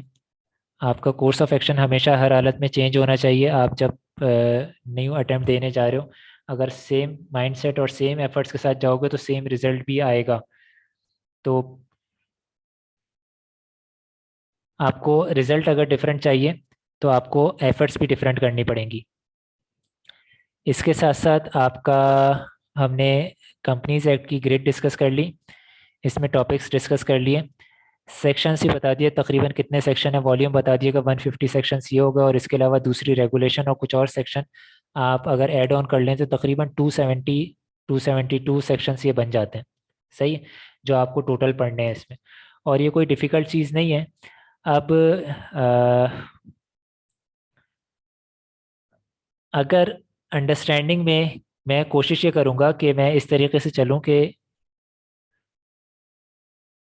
एक ऐसा स्टूडेंट जिसने कंपनीज एक्ट के बारे में, कंपनी लॉ के बारे में कुछ खास ना जानता हो, उसे भी चीज़ें अंडरस्टैंड हो सकें। मैं कोशिश ये करूँगा कि ऐसे चलें। अगर जो ये लेक्चर बाद में व्यू भी करते हैं या जो लाइव पार्टिसिपेंट्स आते हैं उन्हें कहीं लगता है कि मैं थोड़ा सा ज़्यादा एडवांस जा रहा हूँ और वो पिकअप नहीं कर पा रहे, तो इंटरप्ट कर सकते हैं वो। सही है, इस चीज़ को एड्रेस ज़रूर किया जाएगा। अगर वो समझ रहे हैं कि ज़्यादा एडवांस चले गए हैं और पिकअप नहीं कर पा रहे हैं तो प्रॉब्लम है। पढ़ने के कुछ तरीक़ेकार होते हैं। एग्ज़ाम अटेम्प्ट करने को तो बता दिए, पढ़ने के भी कुछ तरीक़ेकार होते हैं लोगों के सीखने के। कुछ लोग ऐसे होते हैं जो कि ऐसे एनवायरनमेंट में ज़्यादा बेहतर सीखते हैं कि उनका हाथ पकड़ के एक एक चीज़ बताई जाए कि ये चीज़ ऐसे है, ऐसे है, ऐसे है, ऐसे। इंफॉर्मेशन उन्हें दी जाए, उन्हें precise, concise, clear, filter out करके इंफॉर्मेशन दे दी जाए। वो उस इंफॉर्मेशन को अच्छी तरीके से रिटेन करते हैं और एग्जाम में सही प्रोड्यूस कर सकते हैं। सही है। कुछ स्टूडेंट ऐसे होते हैं, ये वो क्लास होती है जो सिर्फ स्टूडेंट होती है। सही, ये वो क्लास होती है जो सिर्फ स्टूडेंट होती है। इनको मैं इस क्लास को मैं डीमोटिवेट नहीं कर रहा, लेकिन ये पास हो सकती है। सही, ये क्लास पास हो सकती है इजीली। इन्हें चाहिए टीचर की हेल्प, कि टीचर प्रॉपरली सारा काम करके अपना होमवर्क कंप्लीट करके इन्हें आकर के तसल्ली से चीज़ें बताए, इन्हें चीज़ें दे करने के लिए, और ये चीज़ें करके एग्ज़ाम में अपेयर हों और पास हो जाएं। इनके साथ एक चीज़ ये होती है कि इनका जो माइंड है वो चीज़ें लिंक करने में, फिल्टर करने में कमज़ोर रह जाते हैं। इन्हें प्रैक्टिस नहीं रही है चीज़ें लिंक करने की, फिल्टर आउट करने की, रिसर्च करने की, अपनी एफर्ट्स खुद से करने की इन्हें प्रैक्टिस नहीं रही। सही, इन्हें टीचर ने बहुत इजीली सारी इन्फॉर्मेशन ला करके दे दी और इन्होंने वो इन्फॉर्मेशन अच्छी तरीके से रिटेन कर ली और एग्जाम में आए इन्होंने जा करके वो इन्फॉर्मेशन रिप्रोड्यूस कर दी। सही है, ये इनका एक ड्रॉबैक है। लेकिन सर्टिफिकेट मिल रहा है इन्हें, जब सर्टिफिकेट मिल रहा है तो क्या चाहिए, और क्या चाहिए। कुछ लोग ऐसे होते हैं जो उस एनवायरनमेंट में ज़्यादा बेहतर समझते हैं जिस एनवायरनमेंट में उन्हें खुद मेहनत करनी पड़े। सही, जिस एनवायरनमेंट में टीचर का काम ये होता है कि टीचर क्वेश्चन रेस करे, टीचर क्वेश्चन रेस करे और आंसर ना दे। क्वेश्चन रेस कर दिया, अब वो स्टूडेंट आंसर लेकर के आएगा। सही है, ये स्टूडेंट बहुत कम होते हैं जो आंसर लेकर के आते हैं। सही, ये स्टूडेंट बहुत कम होते हैं, लेकिन ये स्टूडेंट होते हैं शार्प। और यही स्टूडेंट नॉलेज के पीछे भाग करके आगे जा करके कुछ कर रहे होते हैं। लेकिन इनके साथ ड्रॉबैक ये होता है कि ये इनकी स्पीड इतनी नहीं होती, ये रुक जाते हैं, बीच में लैप्सेस आ जाते हैं, बीच में फेलियर आ जाते हैं, ये रुक जाते हैं। इन्हें कंसिस्टेंट बस रहना है। इनको एक ऐसा एनवायरनमेंट चाहिए जहाँ पे टीचर क्वेश्चन रेज करे, जहाँ पे टीचर इन्हें उस सरकमस्टांसेस में डाले कि ये अपने दिमाग चला सकें। सही है। तीसरे ऐसे भी होते हैं जो सिर्फ ऑब्जर्वर्स होते हैं। कुछ स्टूडेंट ऐसे भी होते हैं जो सिर्फ ऑब्जर्वर्स होते हैं, वो आए हैं ऑब्जर्व करने के लिए। सही। और उनका कोई काम नहीं होता। वो पढ़ रहे होते हैं, नोट डाउन कर रहे होते हैं, अभी चीज़ें समझ आ गई, क्लास हो रही है, सब कुछ सही है, सब अच्छा है, टीचर जैसा भी है वो क्वेश्चन रेस कर रहा है, हमें आंसर नहीं देना। वो टीचर इंफॉर्मेशन दे रहा है, हमें नोट डाउन कर लेनी है। 3 दिन 4 दिन बाद जाकर के हम कॉपी देखेंगे, बंदे ने पढ़ाया क्या था, आज हमें याद हो गया, आज जो पढ़ाया वो हमें समझ आ गया। लेकिन 3 4 दिन बाद देखेंगे कि उसने पढ़ाया क्या था। ये जा करके इनमें से कुछ ऐसे भी होते हैं, इनमें से शार्प जो पास हो जाते हैं आराम से, क्योंकि 3 4 दिन बाद तो वो मेहनत कर रहे हैं। कुछ ऐसे भी होते हैं जो रह जाते हैं। कुछ स्टूडेंट ऐसे भी होते हैं जो दूसरे स्टूडेंट के दरमियान में बैठ करके सामने होते हुए भी गायब हो जाते हैं, वो खो जाते हैं, स्टूडेंट्स के दरमियान में वो खो जाते हैं। टीचर भी उनसे कुछ पूछते हुए बेचारा घबरा रहा होता है, पूछ लिया तो वैसे ही बेचारा मासूम सा लग रहा है, कुछ बेइज्जती हो गई, रोना स्टार्ट कर देगा। सही। ये वाले स्टूडेंट जो है ना, परेशान कौन होते हैं। इन्हें समझ नहीं भी आता तब भी ये कुछ नहीं बोलते, इन्हें समझ आता है तब भी ये कुछ नहीं बोलते। एग्जाम में जो करके आते हैं वो इन्हें ही पता है क्या करके आते हैं। सही। हमारा जो स्टाइल रहेगा वो मिक्सचर रहेगा इंफॉर्मेशन जो दे रहे हैं, जो एडिशनल इंफॉर्मेशन भी दे रहे हैं, ये चीज़ हमारे तरफ से रहेगी, हम एडिशनल इंफॉर्मेशन भी दे रहे होंगे। और जो लॉ जो बता रहा है वो भी बता रहे होंगे। साथ ही साथ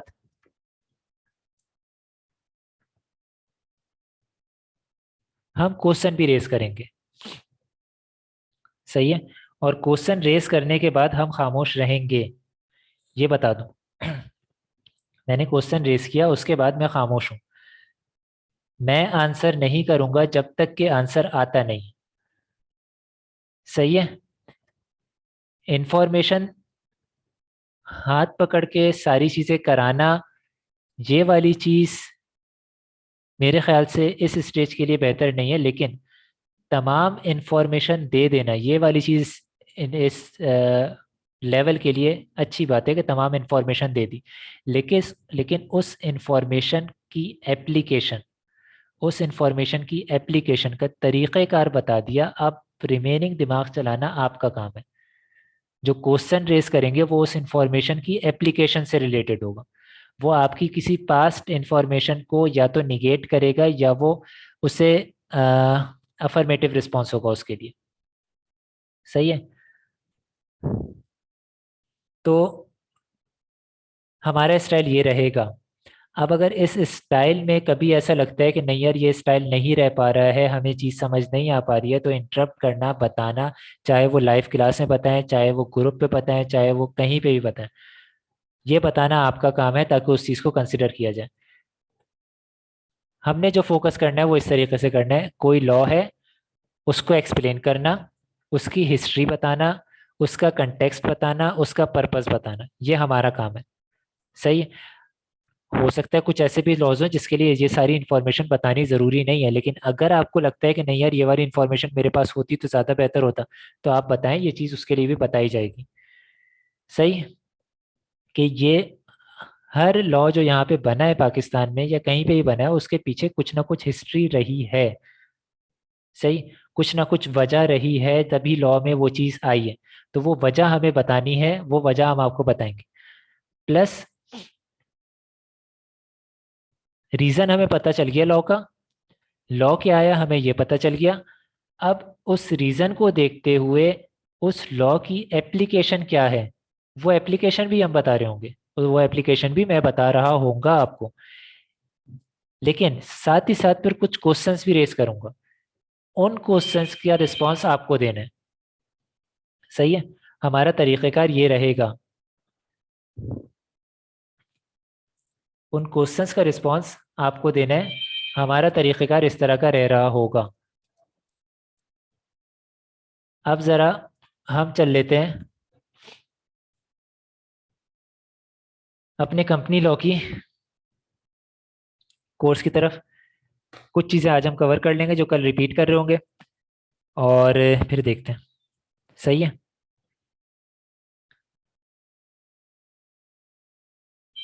कंपनी, एक मिनट यार होल्ड रखिए।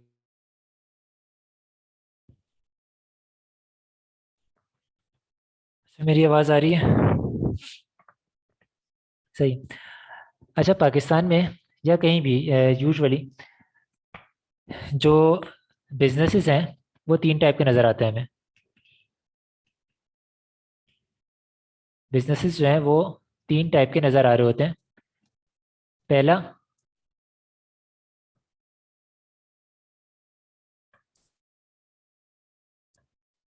जिसे हम सोल प्रोप्राइटर या ट्रेडर ही बोल रहे होते हैं, आप इसे सोल प्रोप्राइटर ही बोलें। सही है। दूसरा हमें नज़र आता है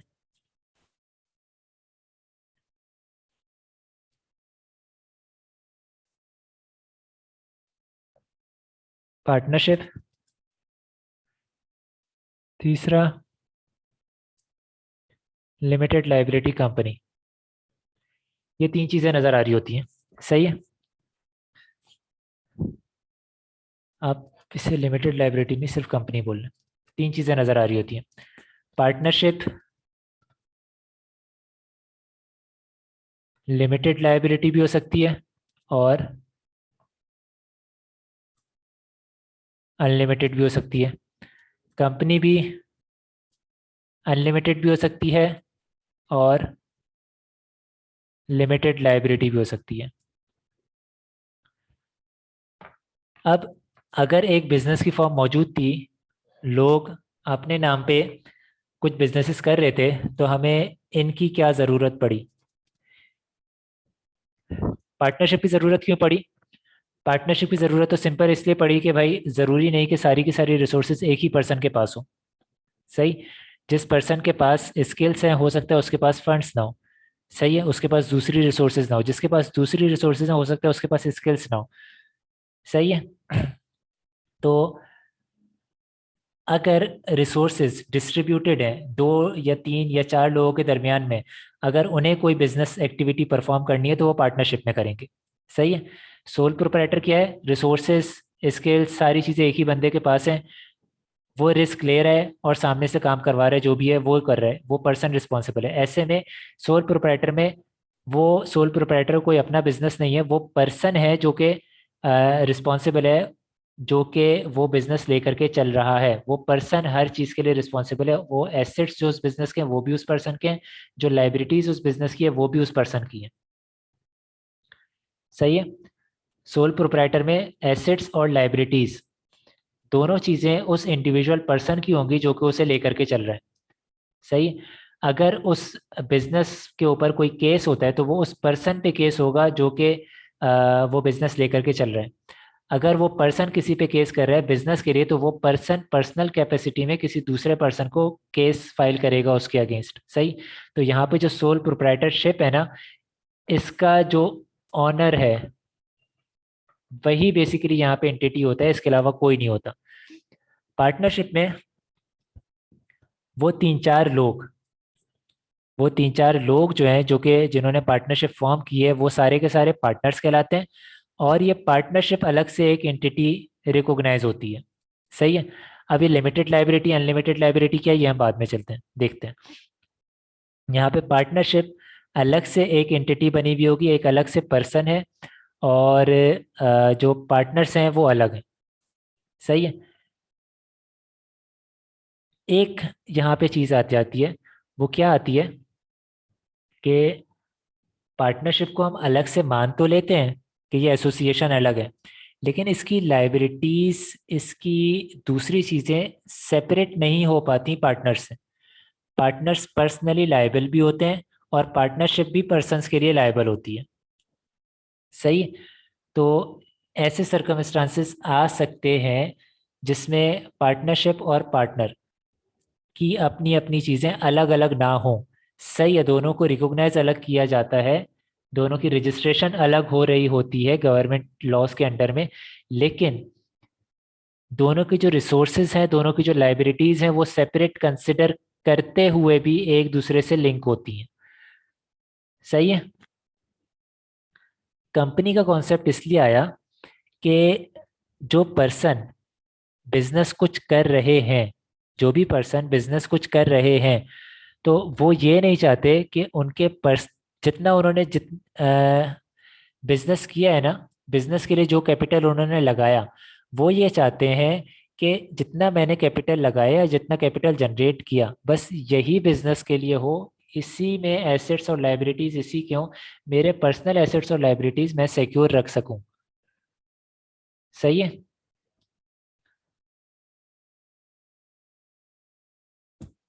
मेरे अपने पर्सनल एसेट्स और लाइबिलिटीज मैं सिक्योर रख सकूं, और बिजनेस के अपने एसेट्स और लाइबिलिटीज वो अलग रहें, सेपरेट रहें। ये कॉन्सेप्ट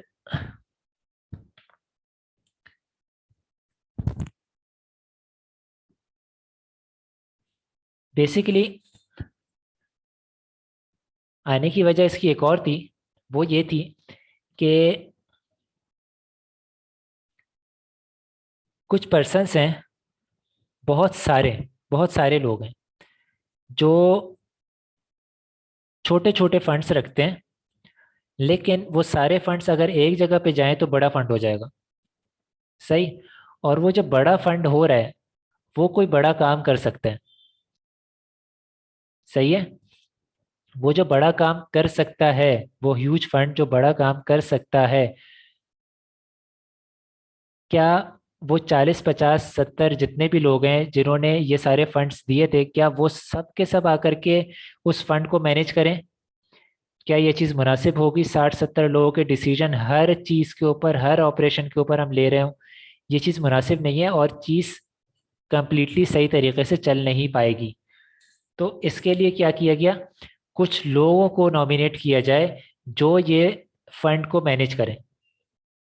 फंड्स कुछ लोगों के पास से आए, कुछ लोगों के पास गए, वो लोग फंड्स मैनेज कर रहे हैं। वो जो लोग फंड्स मैनेज कर रहे हैं, वो जो बिजनेस कंडक्ट कर रहे हैं, बिजनेस एक्टिविटी के लिए रिस्पॉन्सिबल हैं, डिसीजंस ले रहे हैं, उनको हम बोलते हैं बोर्ड ऑफ डायरेक्टर्स। सही है। और क्या ये चीज़ मुनासिब है कि बोर्ड ऑफ डायरेक्टर्स, जो कि लोग एक्टिविटी परफॉर्म कर रहे हैं बिजनेस की,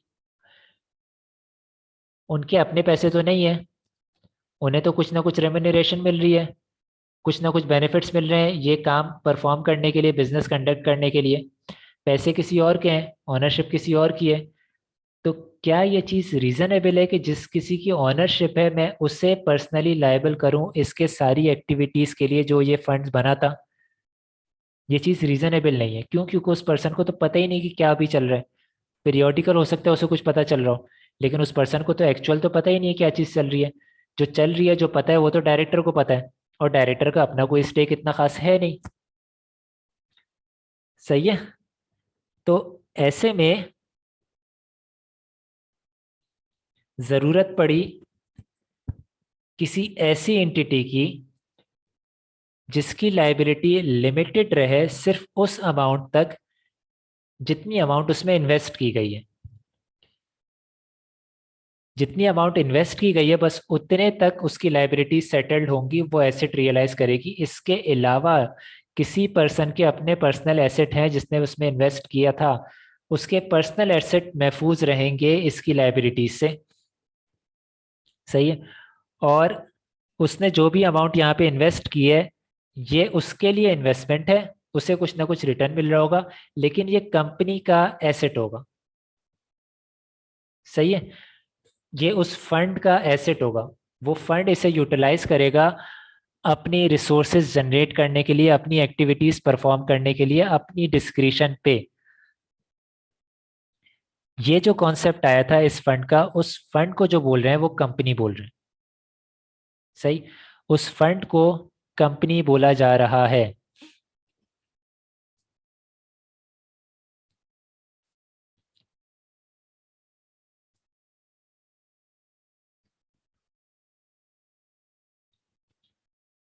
सोल प्रोप्राइटर, जिसका पैसा है उसी का बिजनेस है, सारा नाम, सारा इंतजाम, सारी चीजें उसी को बिलोंग कर रही हैं। एसेट, लाइबिलिटी, रिसोर्सेज सब कुछ उसी को बिलोंग कर रही हैं। कोर्ट्स में वो पर्सन खुद जाएगा, वही रिप्रेजेंट कर रहा है, सब चीजें उसी की हैं। Sole proprietor. पार्टनरशिप, पार्टनर्स और पार्टनरशिप अलग अलग रिकॉग्नाइज तो हो रही हैं, लेकिन ये अपने एसेट्स काउंट तो अलग अलग किए जाएंगे, लेकिन लाइबिलिटी सेटल करने में, एसेट्स लाइबिलिटी सेटल करने में इनके एसेट्स सेपरेट नहीं रह पाते। सही है। कंपनी के केस में एसेट्स और लाइबिलिटीज सेपरेट हो जाती हैं कंपनी की, और इसके जो ऑनर है उनकी सेपरेट हो जाती हैं। प्लस इसको जो गवर्न कर रहा है, जो इसे ले करके चल रहा है, इसकी एक्टिविटीज जो ऑपरेट कर रहा है, वो पर्सन अलग है। और वो बहुत सारे लोग जिन्होंने यहाँ पे इन्वेस्ट किया हुआ है, वो लोग अलग हैं। सही है। जिन्होंने इन्वेस्ट किया हुआ है उनके डिसीजंस डेली रूटीन ऑपरेशन में नहीं चलते, क्योंकि 60-70 लोग अचानक से आकर के कोई डिसीजन एक कंसेंसस के साथ लेना मुश्किल काम है। सही है। रूटीन के डिसीजंस, डेली ऑपरेशंस एक और ग्रुप चला रहा है। सही है। जिसे चलाने के लिए कुछ बेनिफिट्स मिल रहे हैं, और इसका जो रिटर्न वगैरह जनरेट हो रहा है वो उसके पास जा रहा है जिसने इन्वेस्टमेंट की हुई है। लेकिन यहाँ पे एसेट्स और लाइबिलिटीज कंपनी के और ऑनर के दोनों के डिफरेंट हैं। सही, दोनों के सेपरेट हैं, अलग अलग हैं। यहाँ तक कोई क्वेश्चन है कंपनी के कॉन्सेप्ट पे, पार्टनरशिप के, सोल प्रोप्राइटर के?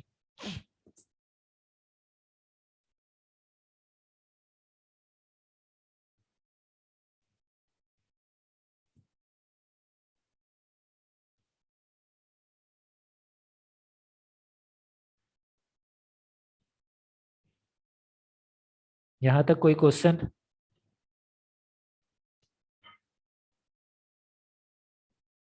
तो हमने यहाँ पे क्या देख लिया? हमने यहाँ पे देख लिया कि कंपनी जो है वो सेपरेट पर्सन है, और इसको बोला जाता है सेपरेट लीगल पर्सन। ये नेचुरल पर्सन नहीं है। सही है। ये लीगल डॉक्यूमेंटेशन के थ्रू फॉर्म हुआ है, इसकी पैदाइश अलग से ह्यूमन बींग्स की तरह नहीं हुई है। ये लीगल पर्सन है। सही है। ये नेचुरल पर्सन नहीं है।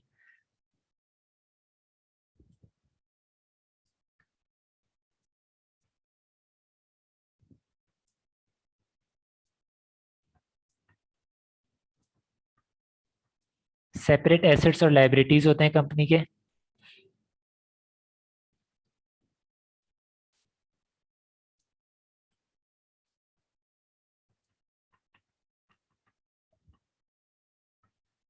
ये किसी के अगेंस्ट सूट फाइल कर सकती है, या इसको सूट फाइल किया जा सकता है इसके अपने नेम पे।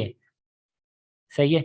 इसके बोर्ड ऑफ डायरेक्टर्स को या इसके मेंबर्स को केस में, इनके के यानी मेंबर के नाम पे या बोर्ड ऑफ डायरेक्टर के नाम पे केस फाइल नहीं हो रहा होगा, केस इस कंपनी के नाम पे फाइल होगा, और ये कंपनी अपने नाम से किसी के अगेंस्ट केस फाइल कर सकती है।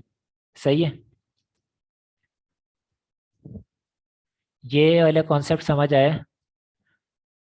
इस पर्सन को अगर कोई केस फाइल करना होता तो डॉक्यूमेंट में जो नाम आ रहा होता वो आ रहा होता Mister A versus Mister B.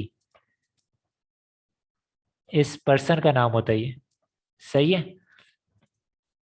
Company वाले केस में यहाँ पे मेंबर या डायरेक्टर का नहीं, कंपनी का नाम है। यानी कंपनी अपने नाम से किसी के अगेंस्ट सूट फाइल कर भी सकती है, और कंपनी के नाम पे कोई दूसरा पर्सन सूट फाइल कर भी सकता है। सही है। कोई दूसरा पर्सन भी कर सकता है।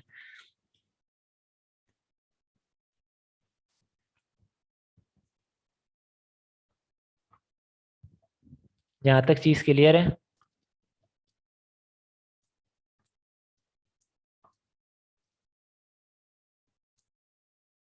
यहाँ तक चीज़ क्लियर है या कोई मसला है?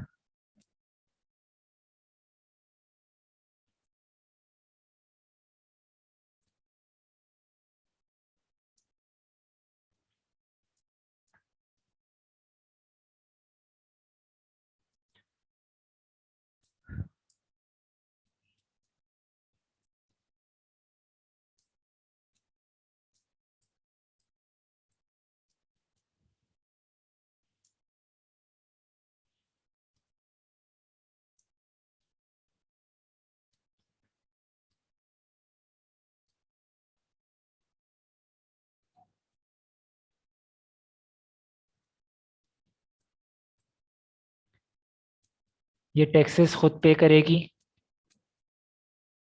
सही है, अपने एसेट्स इन सब के लिए खुद रिस्पॉन्सिबल है ये।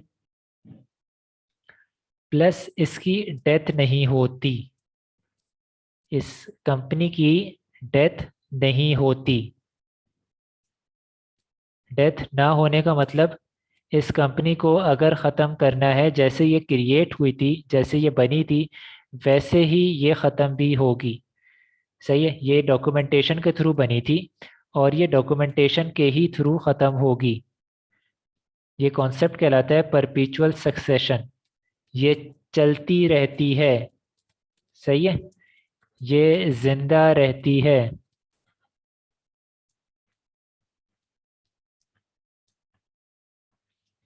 ये जिंदा रहती है अनलेस कि इसे ख़त्म किया जाए।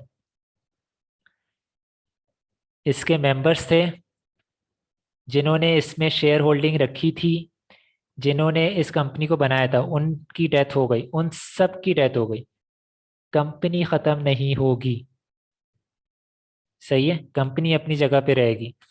इनके जो हेयर्स थे, जो इनके सक्सेसर्स थे, जो जो के बनाने वाले थे, उनके जो सक्सेसर्स थे, अब वो कंपनी में अपने स्टेक्स क्लेम करेंगे। कंपनी अपनी जगह पे रहती है इररिस्पेक्टिव के वो लोग जिन्होंने बनाई थी कंपनी, या वो सारे के सारे लोग जो कि मेंबर्स थे कंपनी में, जो शेयर होल्डर थे, जो ऑनर थे, वो हैं या नहीं। वो सारे के सारे भी चले जाते हैं ना, तो कंपनी स्टिल अपनी जगह पे रहेगी। पार्टनरशिप में एक पार्टनर की भी डेथ होती है, पार्टनरशिप डिसॉल्व, पार्टनरशिप वो खत्म हो गई अनलेस कि कोई दूसरी अरेंजमेंट नहीं की गई है। सही, सारे पार्टनर की डेथ हो गई, पार्टनरशिप डिसॉल्व। कंपनी में सारे मेंबर्स की डेथ हो गई, कंपनी अपनी जगह पे रहेगी। सही है, कंपनी में सारे मेंबर्स की भी डेथ हो जाए, कंपनी अपनी जगह पे रहेगी। सारे डायरेक्टर्स की डेथ हो जाए, कंपनी अपनी जगह पे रहेगी। जो नया बोर्ड ऑफ डायरेक्टर्स आएंगे वो इसे चला रहे होंगे, कंपनी अपनी जगह पे रहेगी। कंपनी के एसेट्स, कंपनी की लाइबिलिटीज, कंपनी की ऑब्लिगेशन, कंपनी का नाम, कंपनी की सब चीजें अपनी जगह पे रहेंगी। सही है, इसे कहते हैं परपीचुअल सक्सेशन। ये चार बेसिक कॉन्सेप्ट्स हैं। अब अगर आप अपनी स्टडी टेक्स्ट देखेंगे तो इस स्टडी टेक्स्ट में इस इन चार कॉन्सेप्ट को बहुत ज़्यादा डिवाइड किया गया फर्दर। वो ये बोल रहे हैं कि भाई वो टैक्सेस पे कर सकती है, वो अपनी सारी ऑब्लिगेशन खुद पे कर रही होगी, वो अपने राइट्स जो है वो क्या नाम है, जो भी फाइनेंसेस हैं वो खुद मैनेज कर रही होगी। ये सारी चीज़ें हमने सिंपल एक सेंटेंस में कवर कर ली है। इसके एसेट्स और लाइबिलिटीज सेपरेट होते हैं। सही, कोई ऑब्लिगेशन होगी इसकी, वो सेपरेट होगी। यहाँ पे हमने वो भी कवर कर ली है। सही है, तमाम रिस्पॉन्सिबिलिटीज जो किसी गवर्नमेंट इंस्टीट्यूशंस की, किसी कंपनी के ऊपर है, किसी पर्सन के ऊपर आती है, वो सारी चीज़ें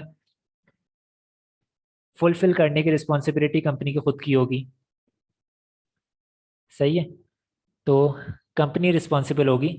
अब कैसे रिस्पॉन्सिबल होगी, क्या होगी, बोर्ड ऑफ डायरेक्टर्स के क्या तरीक़ेकार है, अब एक कॉम्प्लेक्स स्ट्रक्चर हमारे सामने आ गया। एक तो स्ट्रक्चर था भाई, एक ही बंदा बिजनेस में कर रहा है और उसी के पास सारी चीज़ें हैं, वही सब चीज़ें लेके चल रहा है। सिंपल स्ट्रक्चर था। पार्टनरशिप थी, तीन चार लोग हैं, वो लेकर के चल रहे हैं। और इक्वली जो है वो रिस्पॉन्सिबल हैं, या जो भी अपनी होल्डिंग जो है वो डिसाइड करते हैं उस होल्डिंग के हिसाब से जो रिस्पॉन्सिबल है, वो जो एग्रीमेंट उनके दरमियान में होता है। कंपनी में बहुत सारी चीज़ें आ जाती हैं। क्यों? क्योंकि यहाँ पे दो चीज़ें इंट्रोड्यूस हो गई। एक तो हो गई परपेचुअल सक्सेशन वाली चीज़ कि ये हमेशा जिंदा रहेगी, से ये सेपरेट लीगल एंटिटी है और ये हमेशा जिंदा रहेगी, पहली चीज़ ये आ गई। दूसरी ये आ गई कि इसके जो मेंबर्स हैं, जो स्टेक होल्डर्स हैं, जो ऑनर्स हैं इसके, वो डिफरेंट हैं, और जो बोर्ड ऑफ डायरेक्टर्स है वो डिफरेंट है। सही है। ऐसा ऐसा मेजॉरिटी केसेस में होता है कि जो मेंबर्स होते हैं और जो बोर्ड ऑफ डायरेक्टर हैं दोनों सेम लोग हैं, ऐसा होता है। लेकिन ऐसा मैंडेटरी नहीं है। प्राइवेट कंपनी के केसेस में आप ये देखेंगे जो मेंबर है वही डायरेक्टर है। लेकिन आप अगर लिस्टेड कंपनी के केस में चले जाएं तो डायरेक्टर्स मेंबर ज़रूर होते हैं, लेकिन सारी की सारी होल्डिंग उनकी नहीं होती। एक बहुत बड़ी आवाम होती है जिनकी होल्डिंग होती है, लेकिन वो डायरेक्ट बोर्ड ऑफ डायरेक्टर्स में नहीं बैठे हुए। सही है। तो मेंबर्स और डायरेक्टर दो अलग अलग पर्सन हो सकते हैं। सही। और मेजॉरिटी जो बड़ी कंपनीज है उसमें तो दोनों अलग अलग पर्सन ही हैं। सही। ये जो दो कॉन्सेप्ट आए ना, कि perpetual succession, separate legal entity, plus एक ये कॉन्सेप्ट आ गया कि जो जिनके फंड्स इन्वॉल्व हैं वो, और जो मैनेज कर रहे हैं वो, दोनों अलग अलग पर्सन हो सकते हैं। ये दो चीज़ें आई तो चीज़ें डिफ़िकल्ट हो गई, और हमें कंपनीज एक्ट की नीड पड़ी। कंपनीज को मैनेज करने के लिए, रेगुलेट करने के लिए कुछ रेगुलेशंस की नीड पड़ी, कुछ लॉज की नीड पड़ी। इनिशियली जो लॉ पाकिस्तान में अप्लाई होता था इसके लिए वो था कंपनीज एक्ट 1913। सही है। इसके बाद 1984 में कंपनीज ऑर्डिनेंस बन गया। 2017 में आके वो ऑर्डिनेंस खत्म करके कंपनीज एक्ट ले आया गया। सही है। 1913 का जो कंपनीज एक्ट था उसमें बहुत सारी मेजर चेंजेस की गई थी जब वो कंपनीज ऑर्डिनेंस बना। सही। कंपनीज ऑर्डिनेंस के बाद जो कंपनीज एक्ट बना है ना, इसमें बहुत ज़्यादा चेंजेस नहीं है। चेंजेस हैं, सिग्निफिकेंट हैं, लेकिन वो ज़्यादातर एडिशनल कंप्लाइंसेस से रिलेटेड है। सही है। एडिशनल कुछ चीज़ें, एडिशनल कुछ प्रोसीजर्स इंट्रोड्यूस कर दिए गए हैं, एडिशनल कुछ कंप्लाइंसेस इंट्रोड्यूस कर दी गई हैं, वो हैं। ओवरऑल कॉन्सेप्ट में कोई चेंज नहीं है चीज़ों के। सही है। आप कंपनीज ऑर्डिनेंस पढ़ें और कंपनीज एक्ट पढ़ें, बहुत ज़्यादा डिफरेंस आपको फील नहीं होगा। सही है। लेकिन बहुत सारी कंप्लाइंसेस इंट्रोड्यूस की गई न्यू, और इसकी वजह क्या थी कंपनीज एक्ट को लेकर के आने की? वजह ये थी कि जो टेररिज्म है, जो आपकी मनी लॉन्ड्रिंग है, इन चीज़ों पे इफ़ेक्टिव कंट्रोल लेकर के आना था। सही है। कंपनीज ऑर्डिनेंस बहुत सारी चीज़ों में जो है वो इतना ज़्यादा विजिलेंट नहीं था। कंपनीज एक्ट में वो विजिलेंसी लेकर के आई गई, प्लस इसके जितनी भी चीज़ें थी ना उनसे related number of regulations introduce करवा दी गई। नंबर ऑफ रेगुलेशंस हैं, एक दो रेगुलेशंस भी नहीं है, नंबर ऑफ रेगुलेशंस हैं जो कि 2017 में कंपनीज एक्ट के आने के बाद से इंट्रोड्यूस हुई हैं। इनकॉर्पोरेशन की पहले कोई रेगुलेशन नहीं थी, वो रेगुलेशन बाद में, डिविडेंड की रेगुलेशन आ गई। सही है। और इसके अलावा इशू ऑफ शेयर कैपिटल की क्या नाम है, फर्दर इशू की रेगुलेशंस जो है वो आ गई। इसके अलावा बहुत सारी रेगुलेशंस है जो इंट्रोड्यूस हुई हैं। इंटरमीडियरी की आ गई है। सही है। तो डिफरेंट रेगुलेशंस इंट्रोड्यूस हुई हैं इसके बाद, कंपनीज एक्ट के बाद, यानी कंपनीज एक्ट एक हायरार्की वाले सिस्टम में इंट्रोड्यूस कर दिया गया।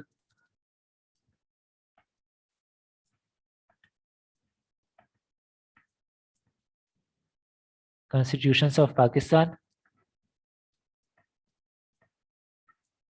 के अंडर में कंपनीज एक्ट है, इसके अंडर में डिफरेंट नंबर ऑफ रेगुलेशंस आ गई।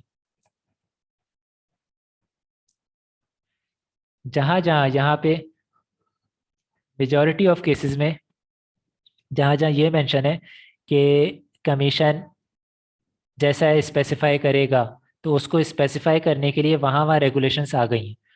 सही है। नंबर ऑफ रेगुलेशंस आई हैं। तो हम कंपनीज एक्ट पे फोकस कर रहे होंगे। जो एरिया हमने, कोर एरिया आपने आइडेंटिफाई किया है, उस एरिया पे फोकस कर रहे होंगे।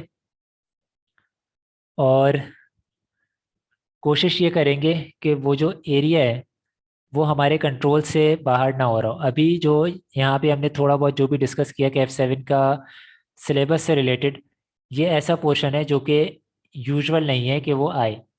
सही है।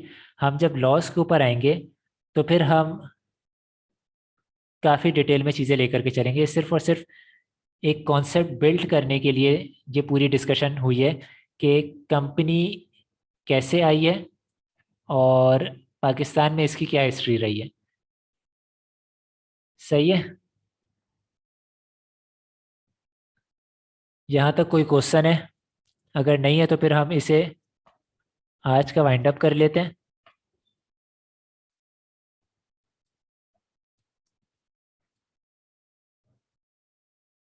नंबर ऑफ स्टूडेंट का, पार्टिसिपेंट का मसला अपनी जगह पे है।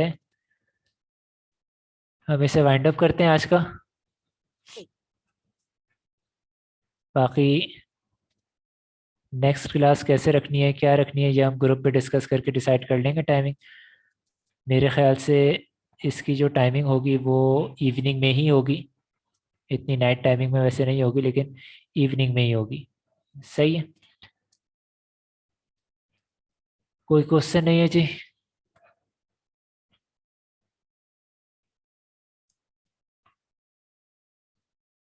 ओके जी। अल्लाह हाफिज़।